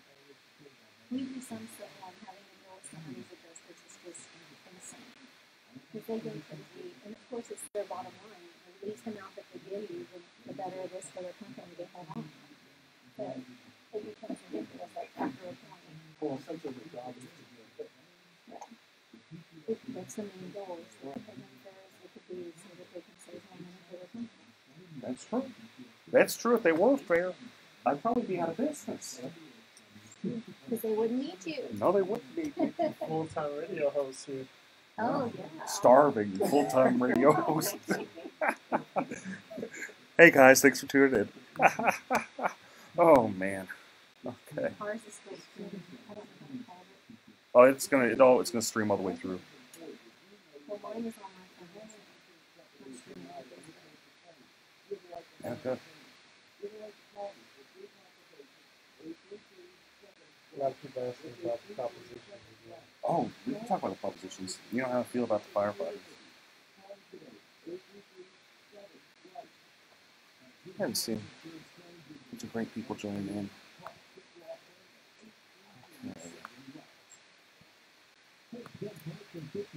Oh man, we got a great crowd. Okay. Oh, so now let's go back. Go back with the State Farm having to pay $250,000, then agreeing to pay $250,000. $250 million. A little too 50,000 in the 250 million for Judge Dixon.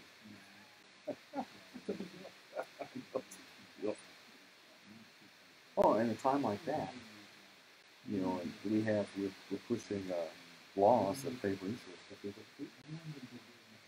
And then Republicans wonder why, you know, Ted Cruz is having such a hard time. Why it's a competitive race. They seem surprised, seem shocked.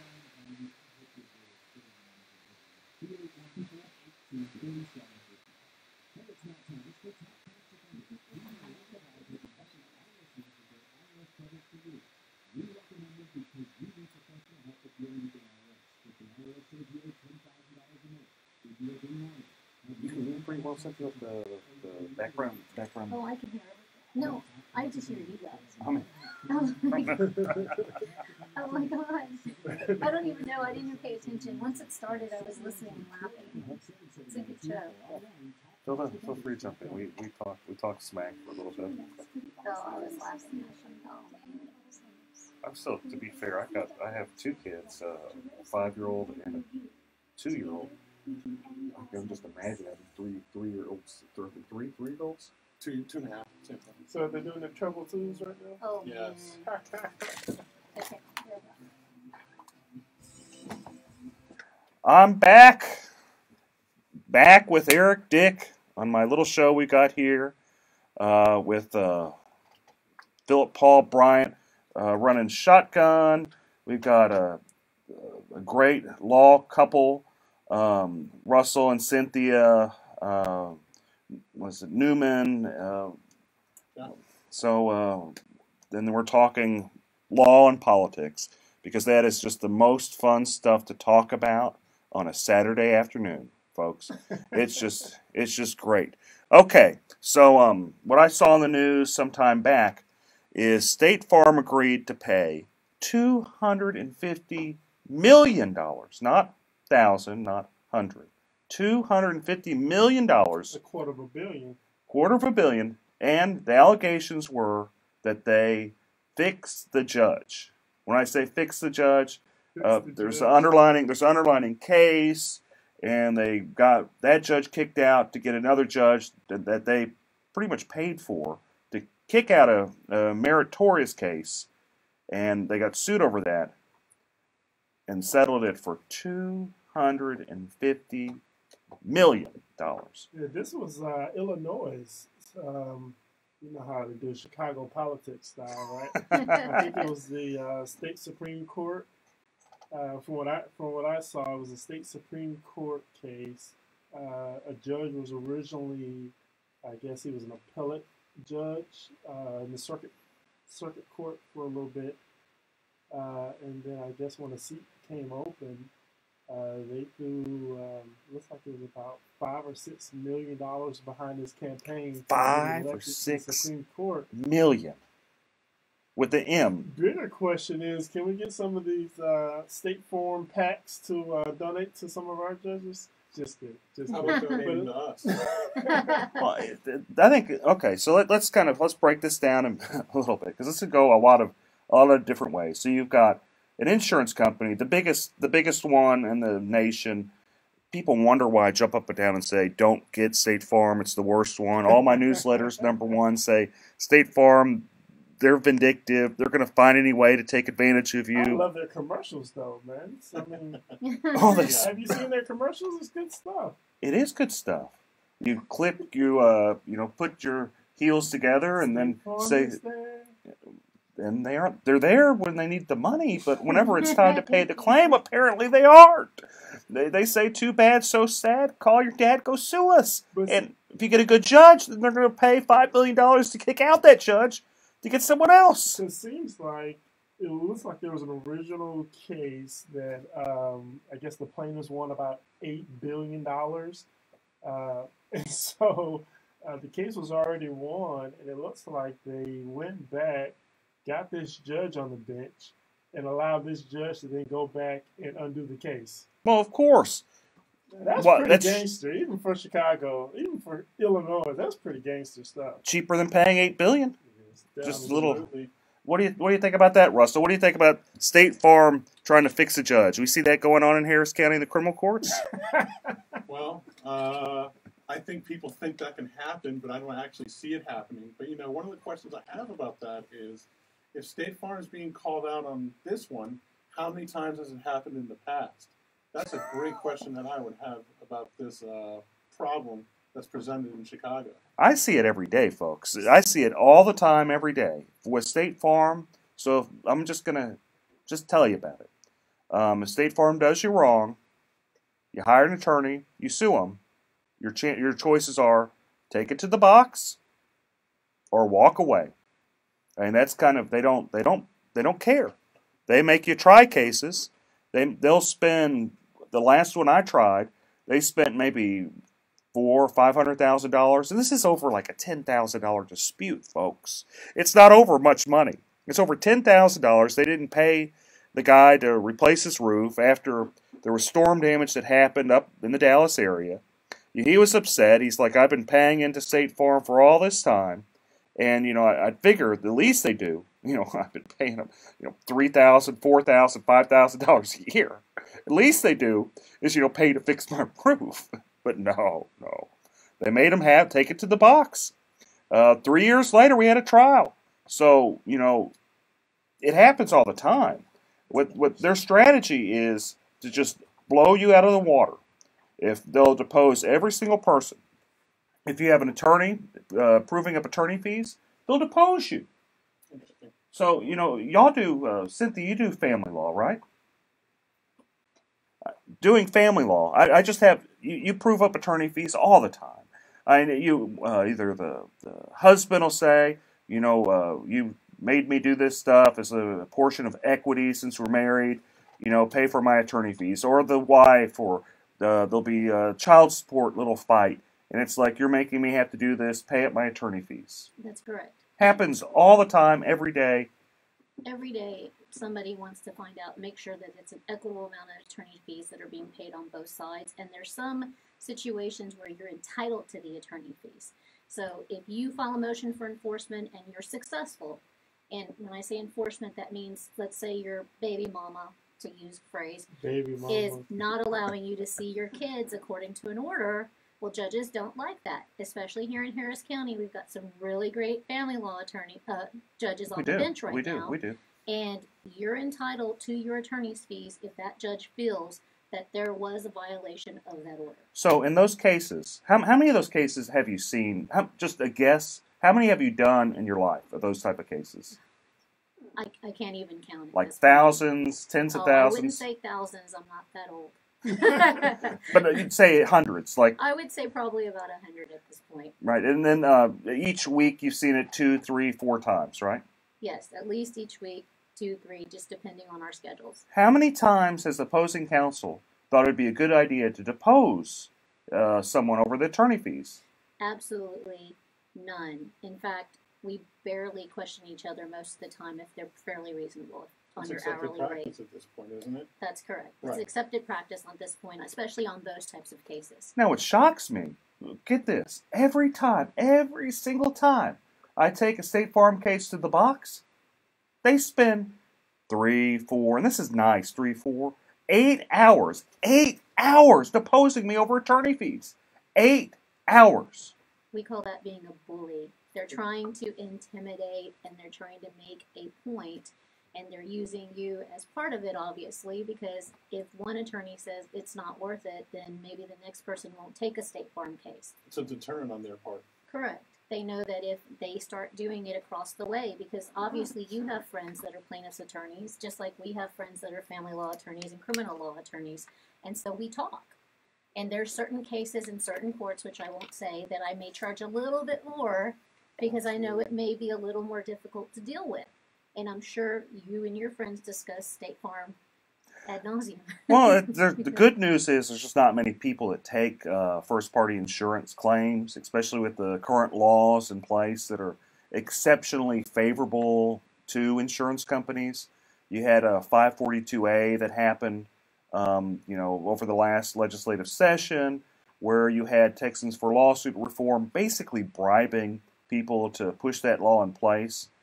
Just saying, and this is always their excuse, evil plaintiff lawyers, greedy plaintiff lawyers, they're taking advantage of everybody, and I just don't. Fair enough.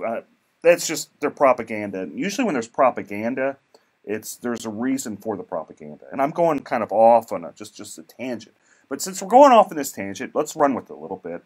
Another thing I want to talk about. What makes me upset about the State Farm case is my main man, Eric Dick, wasn't the attorney. I was sued for that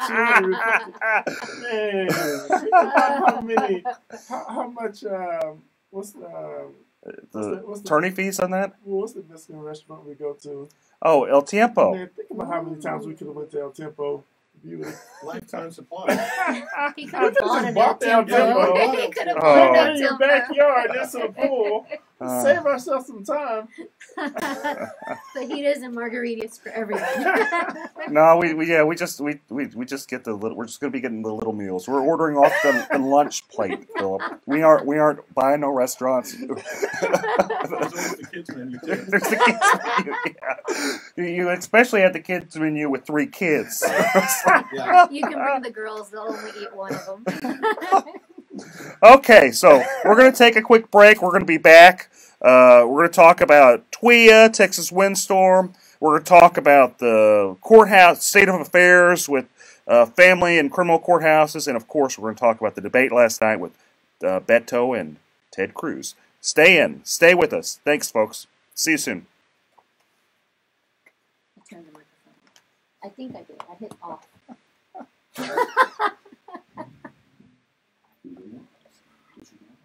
Oh man, that was funny. That was. Oh man. That's what I brought. No, I've been doing this 100 ounces of water a day, trying to make sure I stay hydrated, and I'm like, because it helps with your intake of food as well. So, yeah, it fills me up, and so that doesn't bode well for sitting anywhere for an hour or 2. I always try to. I get really bad reflux, so I try to drink water and eat healthy. Avoid all the stuff you like, everything that's good, Exactly. everything that tastes good. It's bad for me. Hi, this is Eric Dick, and I think it's important that you know your rights. If your homeowner's insurance company has denied or underpaid your claim, you have the right to hire an attorney. You have the right to call me for free consultation at 833-7-RIGHTS. That's 833-7-RIGHTS. Don't let your homeowner's insurance company take advantage of you. Call me today at 833-7-RIGHTS. Has your homeowner's insurance claim been denied or underpaid? Call Dick Law Firm at 833-7-RIGHTS. Feeding rocks. It should not be a crime to feed the homeless. Feeding rocks. A good Samaritan shouldn't be punished for acts of kindness. Feeding rocks, because it's more of a crime to turn your back on a starving person. Feeding rocks, you shouldn't go to jail for sharing food. Feeding rocks, you can't in good conscience let a hungry person starve. Feeding rocks, help us legalize charity. Go online and sign the petition. www.feeding.rocks. Feeding rocks.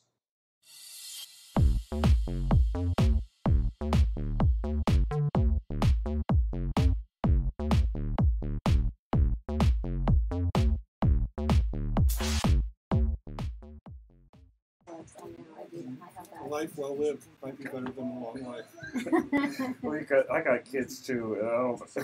I'm not going short. Yeah, the 2-year-old. That's. You guys got. You're not a spring chicken when you had the kiddos, which ain't nothing. I don't mean to be nothing. I wasn't young when I had my kiddos either. Yeah, it's tough. And it's amazing. It's some of the best parts of your life. It is. It's great. And I tell people I had them late, but I had a good time before, so it's not like I'm sitting here missing the vacations or doing things.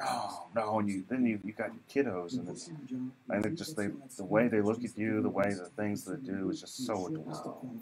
How they interact. They're happy just to sit on you and watch TV They for like a short period. they will manipulate you the rest of your life. They try. They try. Very much the Hispanic mama, so. And people laugh at me, but I'm like, you take my kids in public, they eat out once or twice a week, and we don't have issues. Well, nothing's wrong with that. I sit there.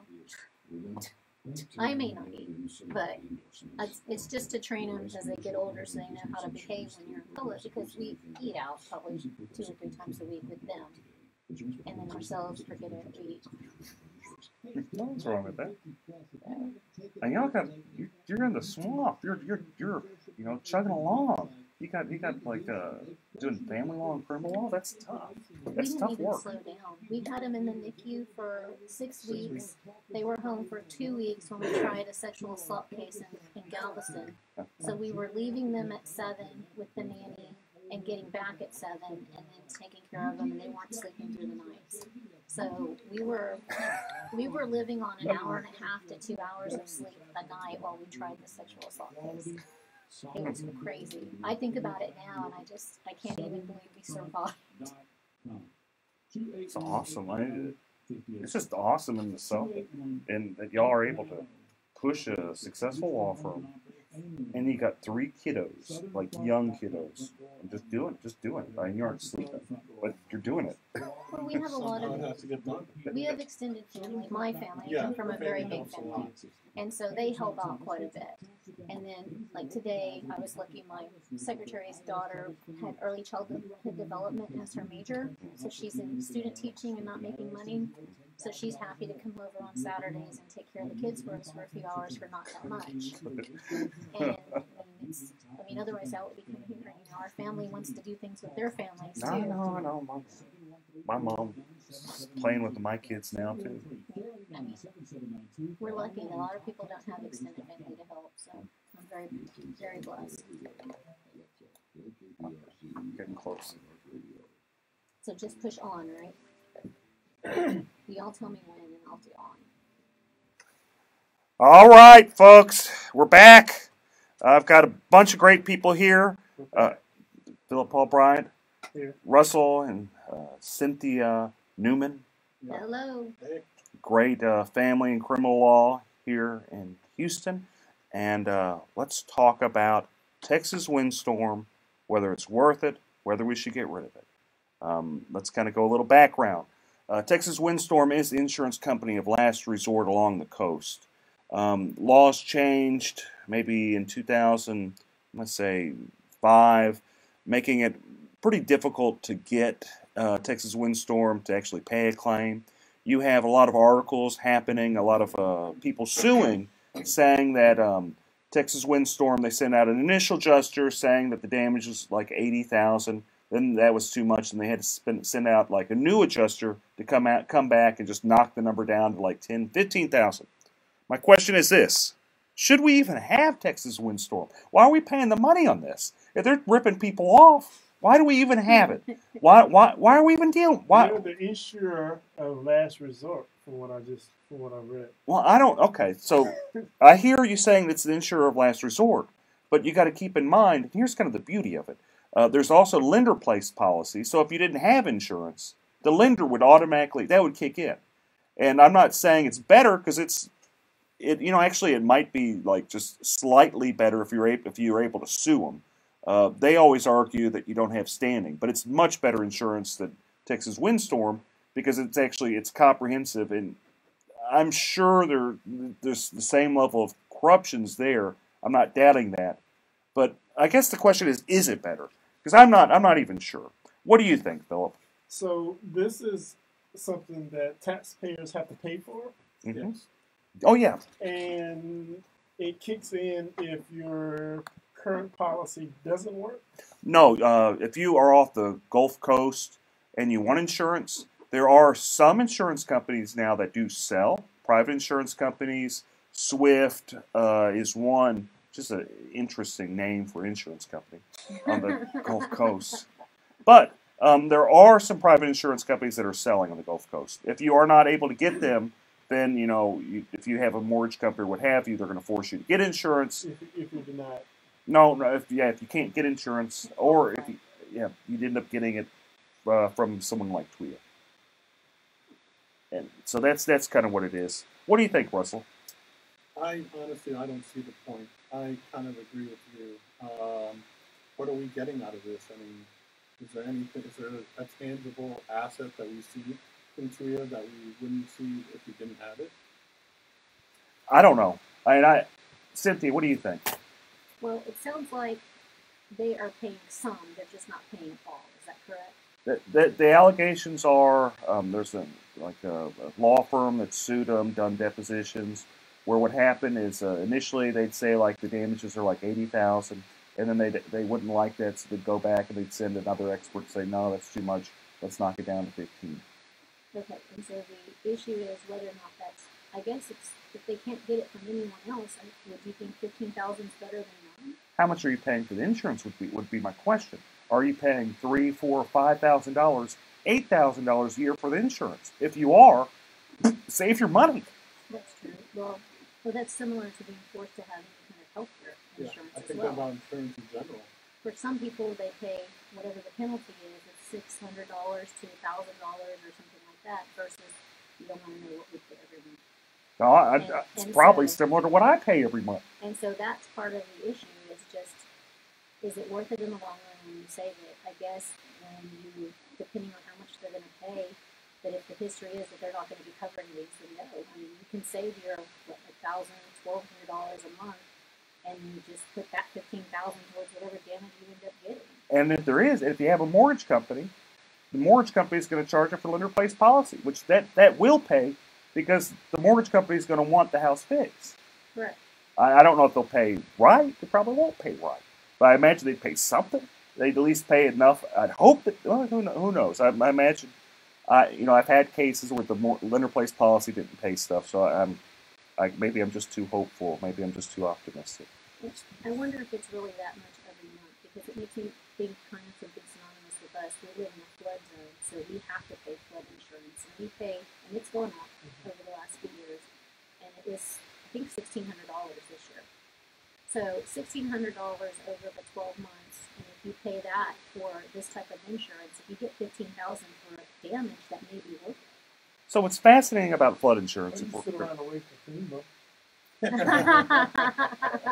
That's something. That's a legitimate point. Oh, we're sorry. You'll be waiting around for quite a while. The Red Cross is good for 500, I think. So what's interesting about NFIP, if we're going to go into a little bit, it's a government subsidized program where you have businesses, individuals purchasing insurance that, when I say subsidized, in theory, they're supposed to pay out more than they collect, and they probably do. I don't doubt it. But having said all that, what my issue with NFIP is, I don't understand why they offer it to the business community, to school districts, to stuff like that. Whenever you can actually buy insurance on the private market flood insurance, and it's not that much more. So that's kind of another, I kind of wonder about that. And I'm going on a side note. Russell, tell me the state of affairs in, the criminal courthouses in Harris County. Well, it's a pretty big cluster. It's a big problem. I think in what's been over a year, they have done nothing to ameliorate the situation. But I think the original criminal courthouse was such a disaster that if they fix that somehow, which I don't see how they can, maybe there may actually be a blessing somehow. But for right now, I'm running from juvenile court to civil court to a small portion of the criminal court, all to cover the same criminal docket. And it pushes back civil cases that like you have to try, or family cases that my partner has to try, because criminal cases take precedence because your freedom is at stake. And so I feel not only do I have to cover so much more ground in the same amount of time, my cases get precedence in the court, and that backs everything up. So I think they really, really need to focus on having each courthouse for each kind of law again.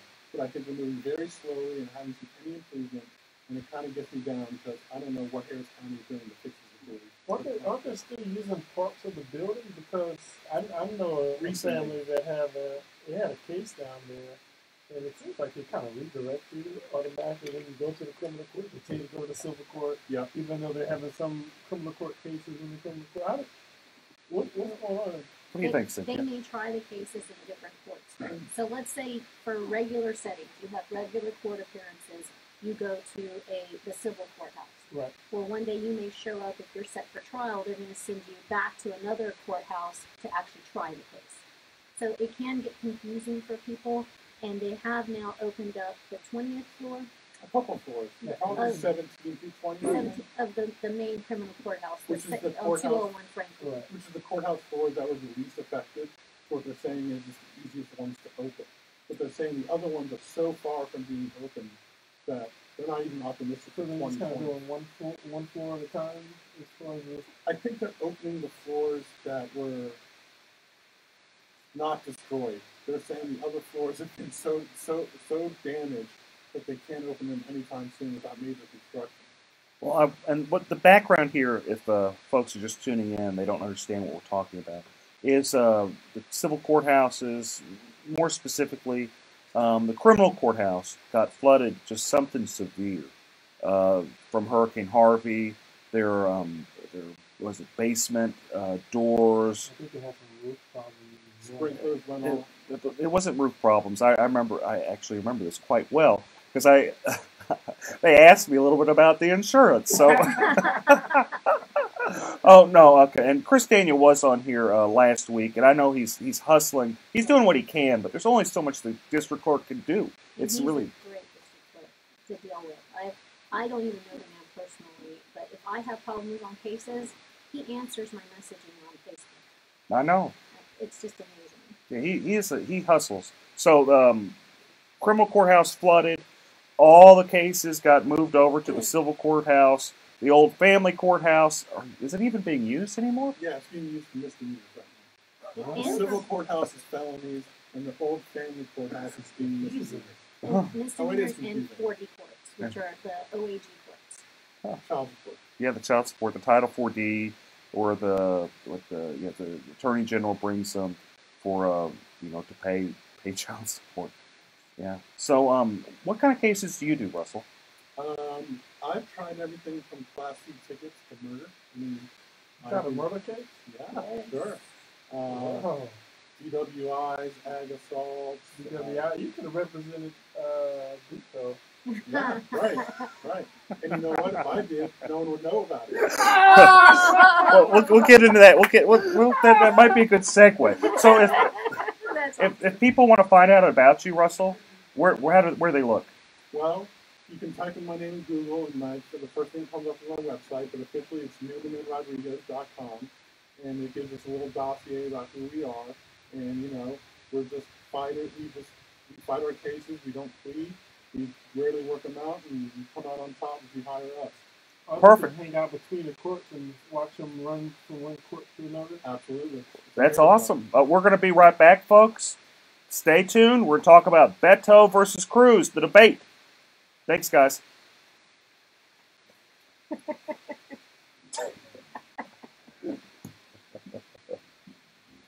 Oh God. She keeps me on track. The thing is, like, sometimes I'll forget. Like, I won't catch it until it's like, you gotta take a break. You want to hear the news? Yeah. They say 2020 is optimistic, by the way, to fix any of the collapse. No, I don't doubt it. I don't. So that's thinking 2021, 2022. They're saying 2020 is optimistic. My hope is that they actually, the problem with the criminal courthouse, well, there's a lot of problems with the criminal courthouse, but the biggest problem that I saw is that you couldn't get into the darn thing.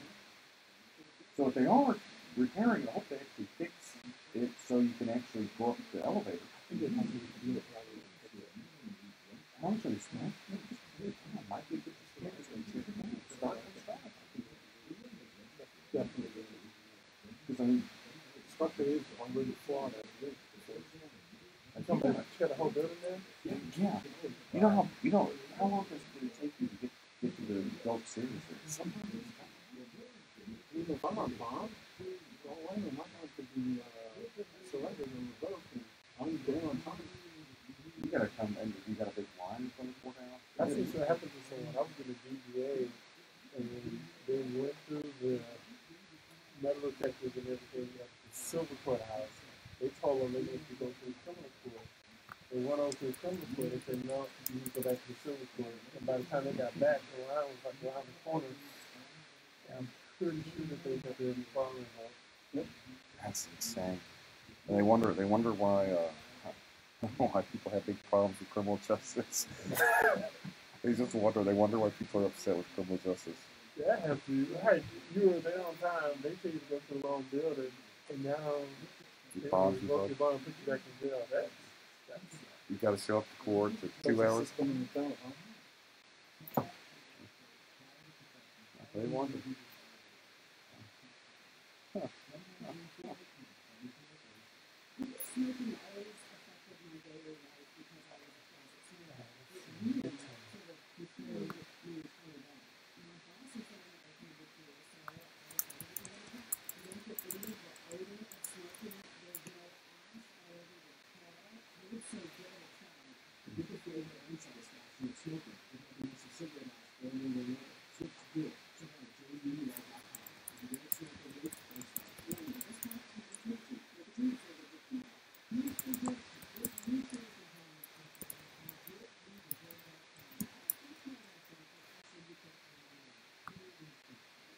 Hi, this is Eric Dick, and I think it's important that you know your rights. If your homeowner's insurance company has denied or underpaid your claim, you have the right to hire an attorney. You have the right to call me for free consultation at 833-7-RIGHTS. That's 833-7-RIGHTS. Don't let your homeowner's insurance company take advantage of you. Call me today at 833-7-RIGHTS. Has your homeowner's insurance claim been denied or underpaid? Call Dick Law Firm at 833-7-RIGHTS. Feeding rocks. It should not be a crime to feed the homeless. Feeding rocks. A good Samaritan shouldn't be punished for acts of kindness. Feeding rocks. Because it's more of a crime to turn your back on a starving person. Feeding rocks. You shouldn't go to jail for sharing food. Feeding rocks. You can't in good conscience let a hungry person starve. Feeding rocks. Help us legalize charity. Go online and sign the petition. www.feeding.rocks. Feeding Rocks.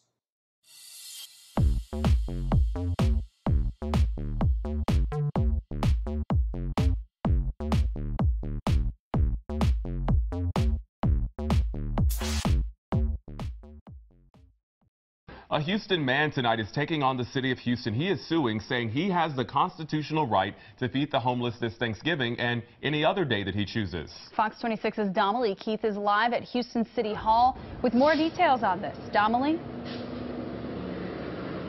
Yeah, you may remember the charitable feeding ban went into effect a few years ago, making it illegal to feed the homeless. Well, Philip Paul Bryant says it shouldn't be against the law to give food to someone in need. He says it should be the other way around, a crime not to give.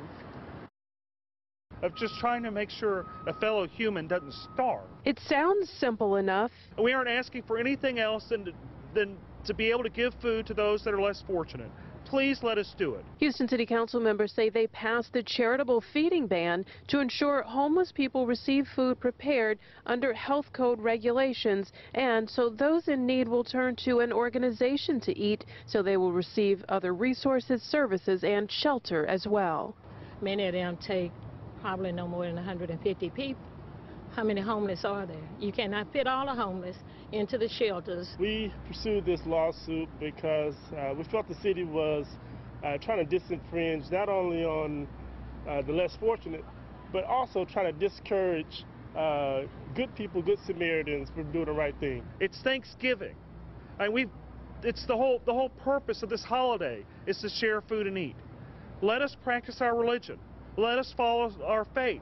That's all we're asking. If someone doesn't give them food, they won't have food to eat that night. Bryant says a number of groups wanting to set up outdoors and feed the homeless this Thanksgiving are discouraged for fear of being punished by the police. There's going to be a lot of people who are on that border of saying, yeah, do we feed them, do we not feed them, do we want to go to jail, do we want to get a ticket?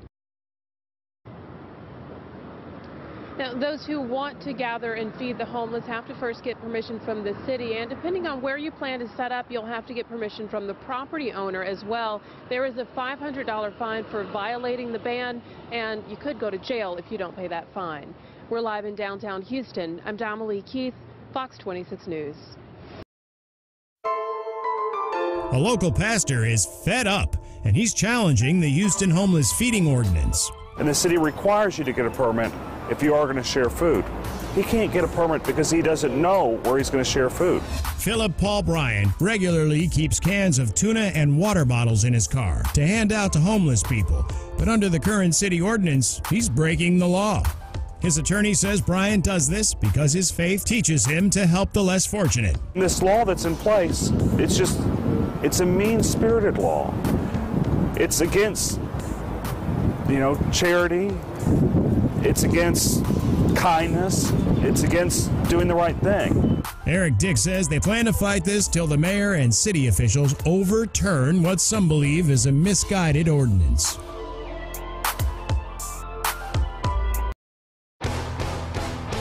A Houstonian claiming his religious freedom is being denied might soon see his lawsuit against the city dismissed. And it appeared that Judge Kyle Carter was thinking about dismissing the case, saying that Philip doesn't have standing. Philip Paul Bryant filed a lawsuit in 2017 claiming his religious rights to charitable giving were being infringed upon by a 2012 Houston Feeding the Homeless ordinance. In the city of Houston, you can give 5 homeless people a sandwich, but that 6th sandwich, that's the one that will cost you. Could be fined $500 to $2,000, or you could even take the risk with going to jail. According to his attorney, Eric Dick, Bryant's case may not find a home in Harris County Civil Court. They're saying that my client, he waited over a year to file a lawsuit since he found out about the law. If people just found out about the law and they want to sue the city for this illegal act, I'm happy to represent them for free. I think that it's a mean world whenever acts of charity are criminal. To be fair, the ordinance doesn't outright ban the giving of food to the homeless. It just creates a lot of hurdles to jump through to do it lawfully. My children are a big deal in this, and teaching them how to give to the community. If they want to make 10 sack lunches and go hand them around downtown Houston, I shouldn't have to go to my government office in order to obtain permission just to give those sandwiches.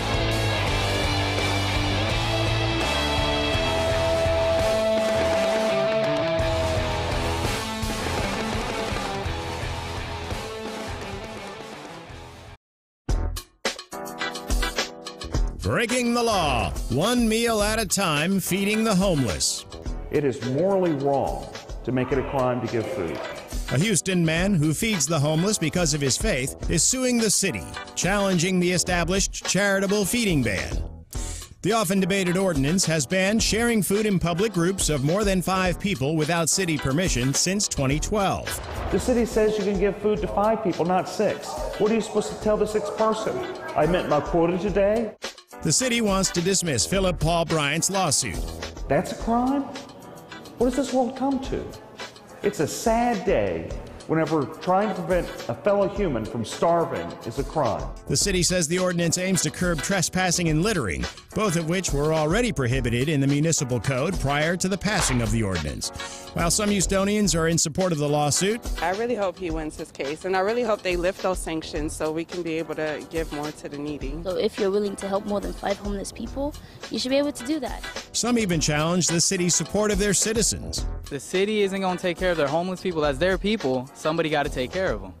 So why can't we take care of them? A question Houstonians will continue to ask as long as the ban remains.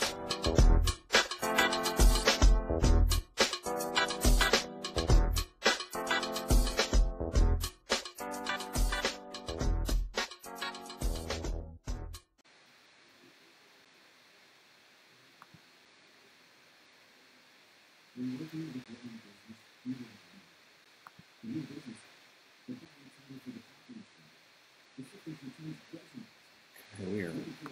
So what it is working. Periscope, YouTube, Facebook, streaming, Twitch.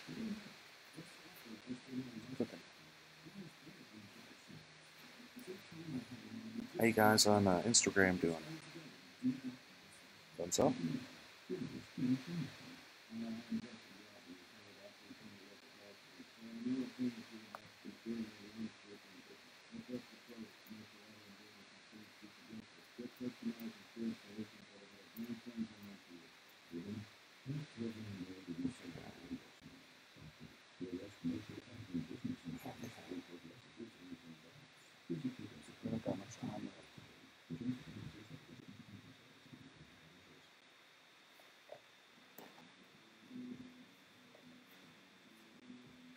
I just can't believe they just let me have this show. I think they're just gotten desperate at KPRC. Find some poor lawyer on the side of the street and then just give them a show. We'll host for food. Yeah, that's right. That's the sign I had. Thanks, guys. I'm back. Eric Dick. Let's just kind of jump into it. Beto versus Cruz. What do you think, Russell? What do you think of the debate that happened last night?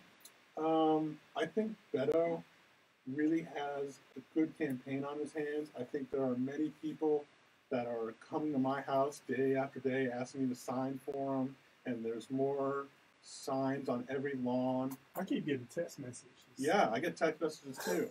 You know, he's really trying, and he has this grassroots campaign, but I don't think he's going to beat Cruz. I don't think he has what it takes. I think he's likable, but I don't think he doesn't have the experience. He doesn't have the experience. He doesn't have the aura about him to be our next senator. Since when does experience become a requirement to win an election? I guess not. What are you talking about, man? Just in comparing the two, when you Right. look at the two of them, when you're trying to determine which do you feel will win in the long run, it just seems like Cruz seems more together. And I'm not saying we're supporting either. We're not getting into that drama here. Well, in my opinion, I'm just talking about as far as the ability to get out the vote, make sure your voters, make sure your base shows up for the election. That's who determines. I mean, because there's a lot of great judicial candidates on the ballot. Phenomenal. Sherry Dean, John Schmoody, Alicia York, yes. Millard. Yes. Prime. It's Prine. Judge Prine is on there. Charlie. Right, but it's Charlie. not. Hi, Judge Prine. He's probably watching. If you're listening, hi, he Judge probably Prine. is. He probably is. Just kidding. Just kidding. Oh. Yes, there are a lot. But it's not based on that. It's based on who gets the people out to vote. I mean, right. All of those judges are in jeopardy of losing their jobs if the Republican base doesn't get out there and kick butt, or if the Democrats are some way super motivated to come out to vote. Well, I see some of the judges that are really trying. They're going a little bit further than normal because I think they really do feel that they need to just advocate for themselves. And I think they're right. Just me sitting on the sidelines here, I see that I've never seen so many signs. I've never seen so much support for a Democrat running for U.S. Senate. I'm not saying he's going to win, because he's not. He doesn't have the ability to get Republicans to support him, and unfortunately, Texas is at least 2/3. I'll be generous and say 60% Republican. And I'm not saying the Republicans like Ted Cruz, because a lot of them don't. Shockingly, a very large amount of them don't. I'm sorry, folks, they don't. I have county commissioners in Harris County telling me what a SOB he is. And these are people in his own county. I'm not going to name names. Not You're this not time. safe on this show. I'm not going to name names, but if you know me, you can deduct it pretty quick. But I have, Only 4 of them. I know there's only 4 of them. But anyway, my point is this, is that for Beto to win, and I think he had more of a shot prior to the debate, but for him to win, he has to have crossover appeal, and all he did is he showed he was a liberal Democrat. Correct. Moderates wanted to vote for him. They still don't like Ted Cruz. I don't know whether they're going to vote or not. Independents, they don't particularly like Ted Cruz, but they're afraid of Beto because he's a socialist. And maybe he's not per se a socialist, but he's very, very liberal, and that can't be denied. So that's it. I think the race truly is Beto's to lose, and he's losing it. And you think if he was in the middle, he'd have a greater shot at that point? I absolutely think he could win. He'd win.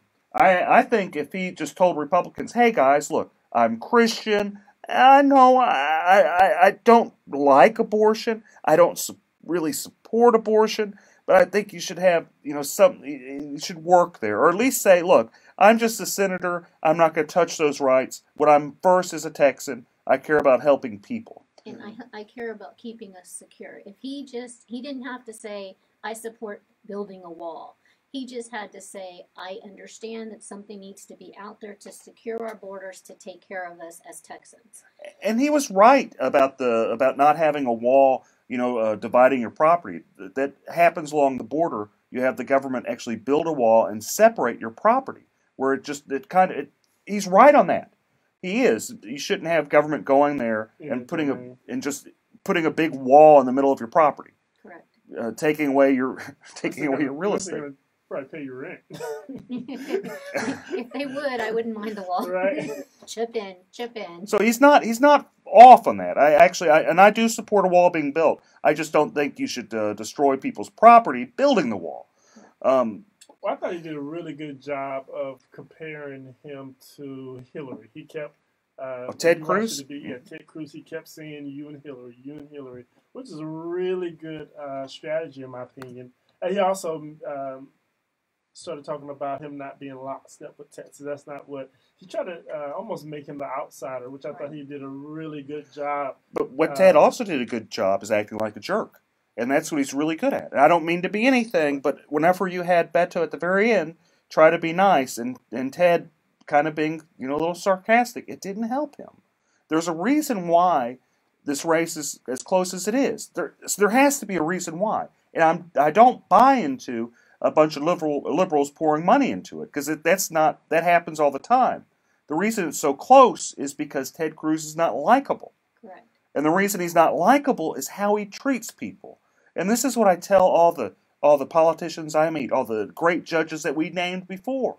How you treat people, how you treat the people in your court, how you treat people that you don't even expect, that plays a giant role in politics. And life. And life, and right. Business, and everything. Yeah. It resonates. It does resonate. Well, almost 4 million people did vote for Hillary Clinton, by the way. It was, a 43 to 53% Hillary versus Trump, what was it, 2 years ago? So there are a lot of Democrats in Texas who has the ability to vote for Beto. What was the end numbers with Trump and Hillary? I think Trump got about 53% to Hillary's 43%. Well, there you go. So even 4.8 million to 3.8 million. I'm going to give Beto the benefit of the doubt and say he gets the 48%. Well, and that's the thing. That's the whole point that Eric's making, is that even if he needs to do something to make himself more likable to some of the Republicans that are on the fence, or the independents, because even if he gets what Hillary got, he's not going to win.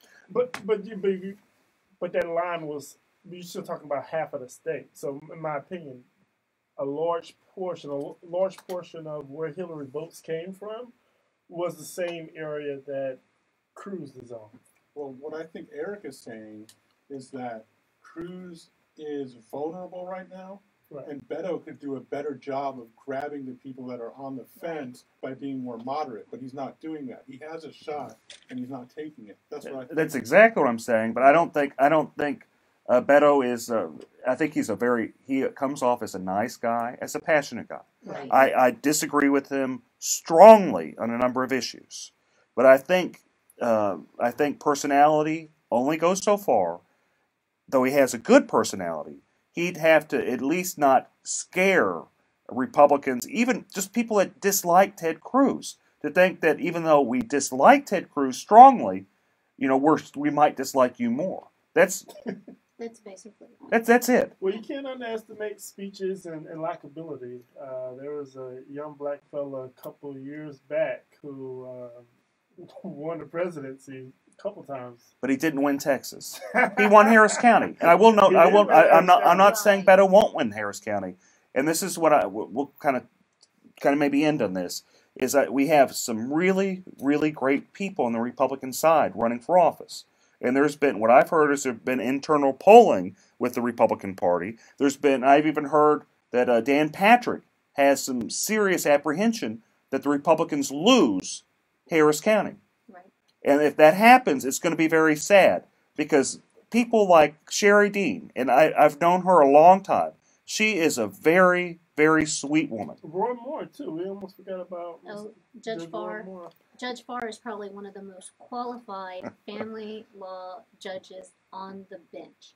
He's amazing, and he's up for re-election, and that's what's going to be difficult is if people go out there and vote straight party, which I do not advocate. Please don't do that. If you don't know anything about these family law judges, message me on Facebook. I'm happy to discuss it with you. I'm happy to tell you why I support these judges, because they have experience. They do well. They do their job in such a manner that you are proud to work in Harris County. Thank you guys so much for tuning in. I'll see you next week. You guys have a great weekend. Thank you. Thanks. Sorry. That's okay. I talk way too much. Everyone, thanks for tuning in. Hope to hear from you soon. Hope to hear your comments. Thank you. Bye. Thanks a lot, everybody. We appreciate you watching.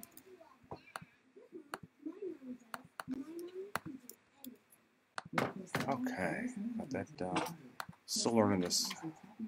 Hi, this is Eric Dick, and I think it's important that you know your rights. If your homeowner's insurance company has denied or underpaid your claim, you have the right to hire an attorney. You have the right to call me for free consultation at 833-7-RIGHTS. That's 833-7-RIGHTS.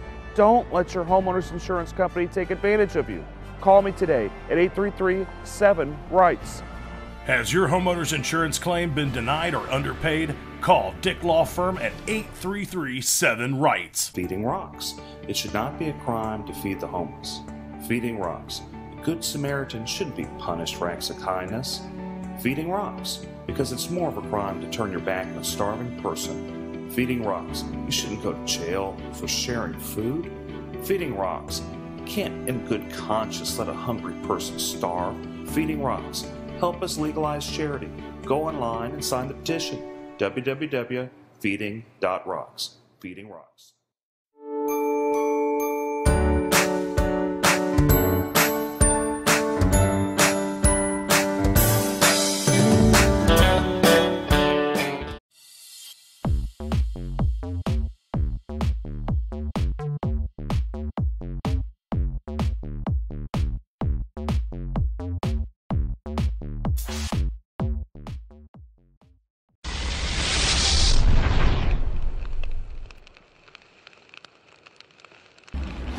Hi, this is Eric Dick, and I think it's important that you know your rights. If your homeowner's insurance company has denied or underpaid your claim, you have the right to hire an attorney.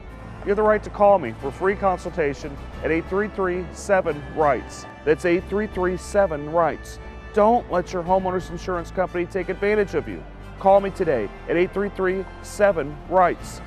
Has your homeowner's insurance claim been denied or underpaid? Call Dick Law Firm at 833-7-RIGHTS. Feeding rocks. It should not be a crime to feed the homeless. Feeding rocks. A good Samaritan shouldn't be punished for acts of kindness. Feeding rocks. Because it's more of a crime to turn your back on a starving person. Feeding rocks. You shouldn't go to jail for sharing food. Feeding rocks. You can't in good conscience let a hungry person starve. Feeding rocks. Help us legalize charity. Go online and sign the petition.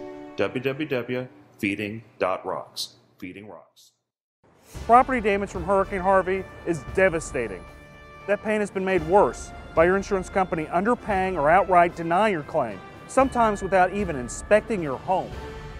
I'm attorney Eric Dick, and it's my job to make insurance companies accountable. If you feel you've been taken advantage of by a greedy insurance company, call me today at 833-3-HARVEY, 833-3-HARVEY. That's 833-3-HARVEY. Call me right now.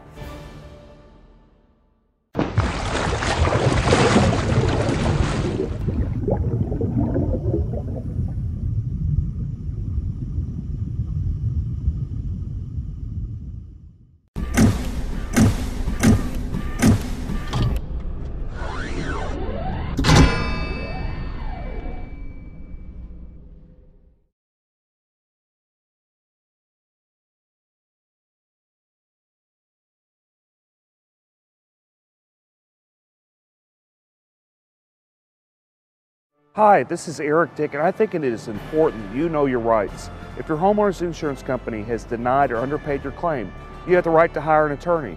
You have the right to call me for a free consultation at 833-7-RIGHTS. That's 833-7-RIGHTS. Don't let your homeowner's insurance company take advantage of you. Call me today at 833-7-RIGHTS. Has your homeowner's insurance claim been denied or underpaid? Call Dick Law Firm at 833-7-RIGHTS.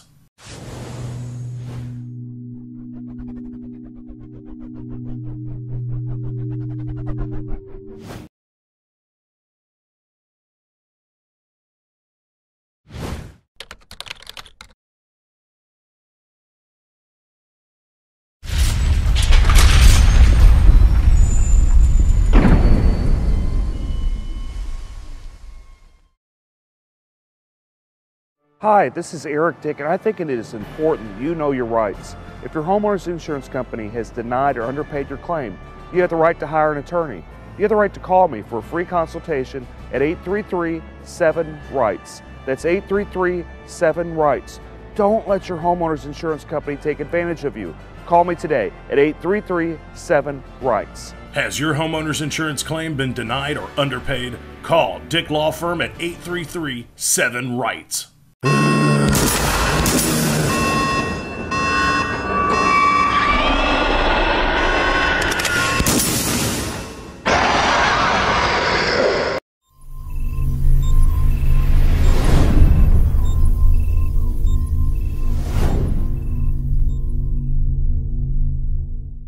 Hi, this is Eric Dick, and I think it is important you know your rights. If your homeowner's insurance company has denied or underpaid your claim, you have the right to hire an attorney.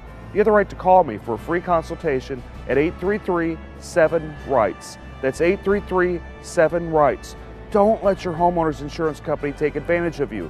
Call me today at 833-7-RIGHTS. Has your homeowner's insurance claim been denied or underpaid? Call Dick Law Firm at 833-7-RIGHTS.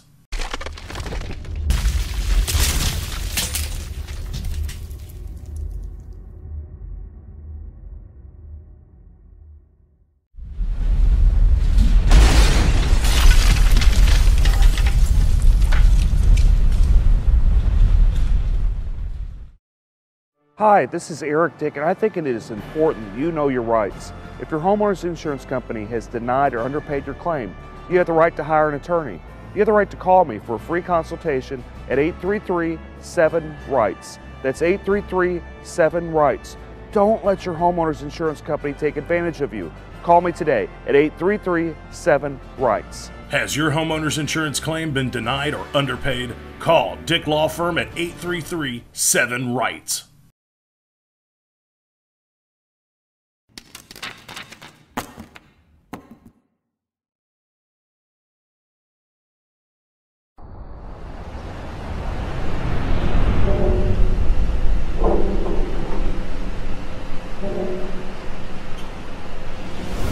Hi, this is Eric Dick, and I think it is important that you know your rights. If your homeowner's insurance company has denied or underpaid your claim, you have the right to hire an attorney.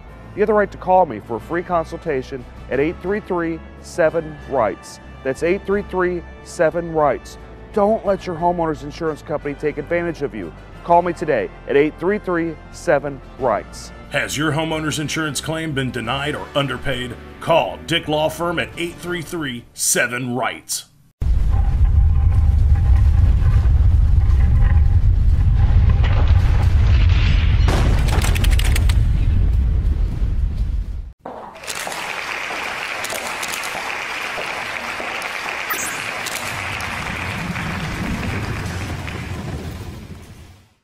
Hi, this is Eric Dick, and I think it is important that you know your rights. If your homeowner's insurance company has denied or underpaid your claim, you have the right to hire an attorney.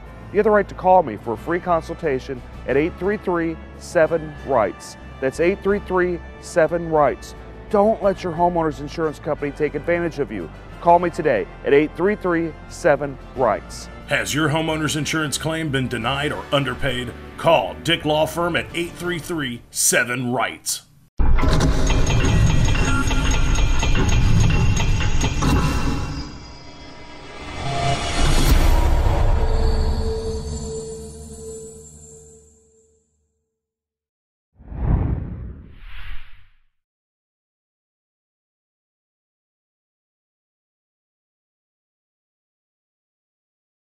Hi, this is Eric Dick, and I think it is important that you know your rights. If your homeowner's insurance company has denied or underpaid your claim, you have the right to hire an attorney.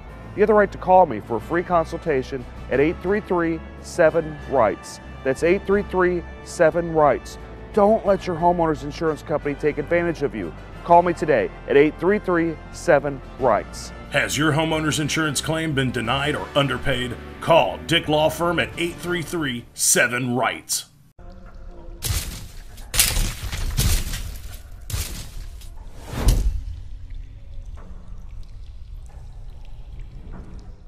Hi, this is Eric Dick, and I think it is important that you know your rights. If your homeowner's insurance company has denied or underpaid your claim, you have the right to hire an attorney. You have the right to call me for a free consultation at 833-7-RIGHTS. That's 833-7-RIGHTS. Don't let your homeowner's insurance company take advantage of you. Call me today at 833-7-RIGHTS. Has your homeowner's insurance claim been denied or underpaid? Call Dick Law Firm at 833-7-RIGHTS.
Hi, this is Eric Dick, and I think it is important that you know your rights. If your homeowner's insurance company has denied or underpaid your claim, you have the right to hire an attorney. You have the right to call me for a free consultation at 833-7-RIGHTS. That's 833-7-RIGHTS. Don't let your homeowner's insurance company take advantage of you. Call me today at 833-7-RIGHTS. Has your homeowner's insurance claim been denied or underpaid? Call Dick Law Firm at 833-7-RIGHTS.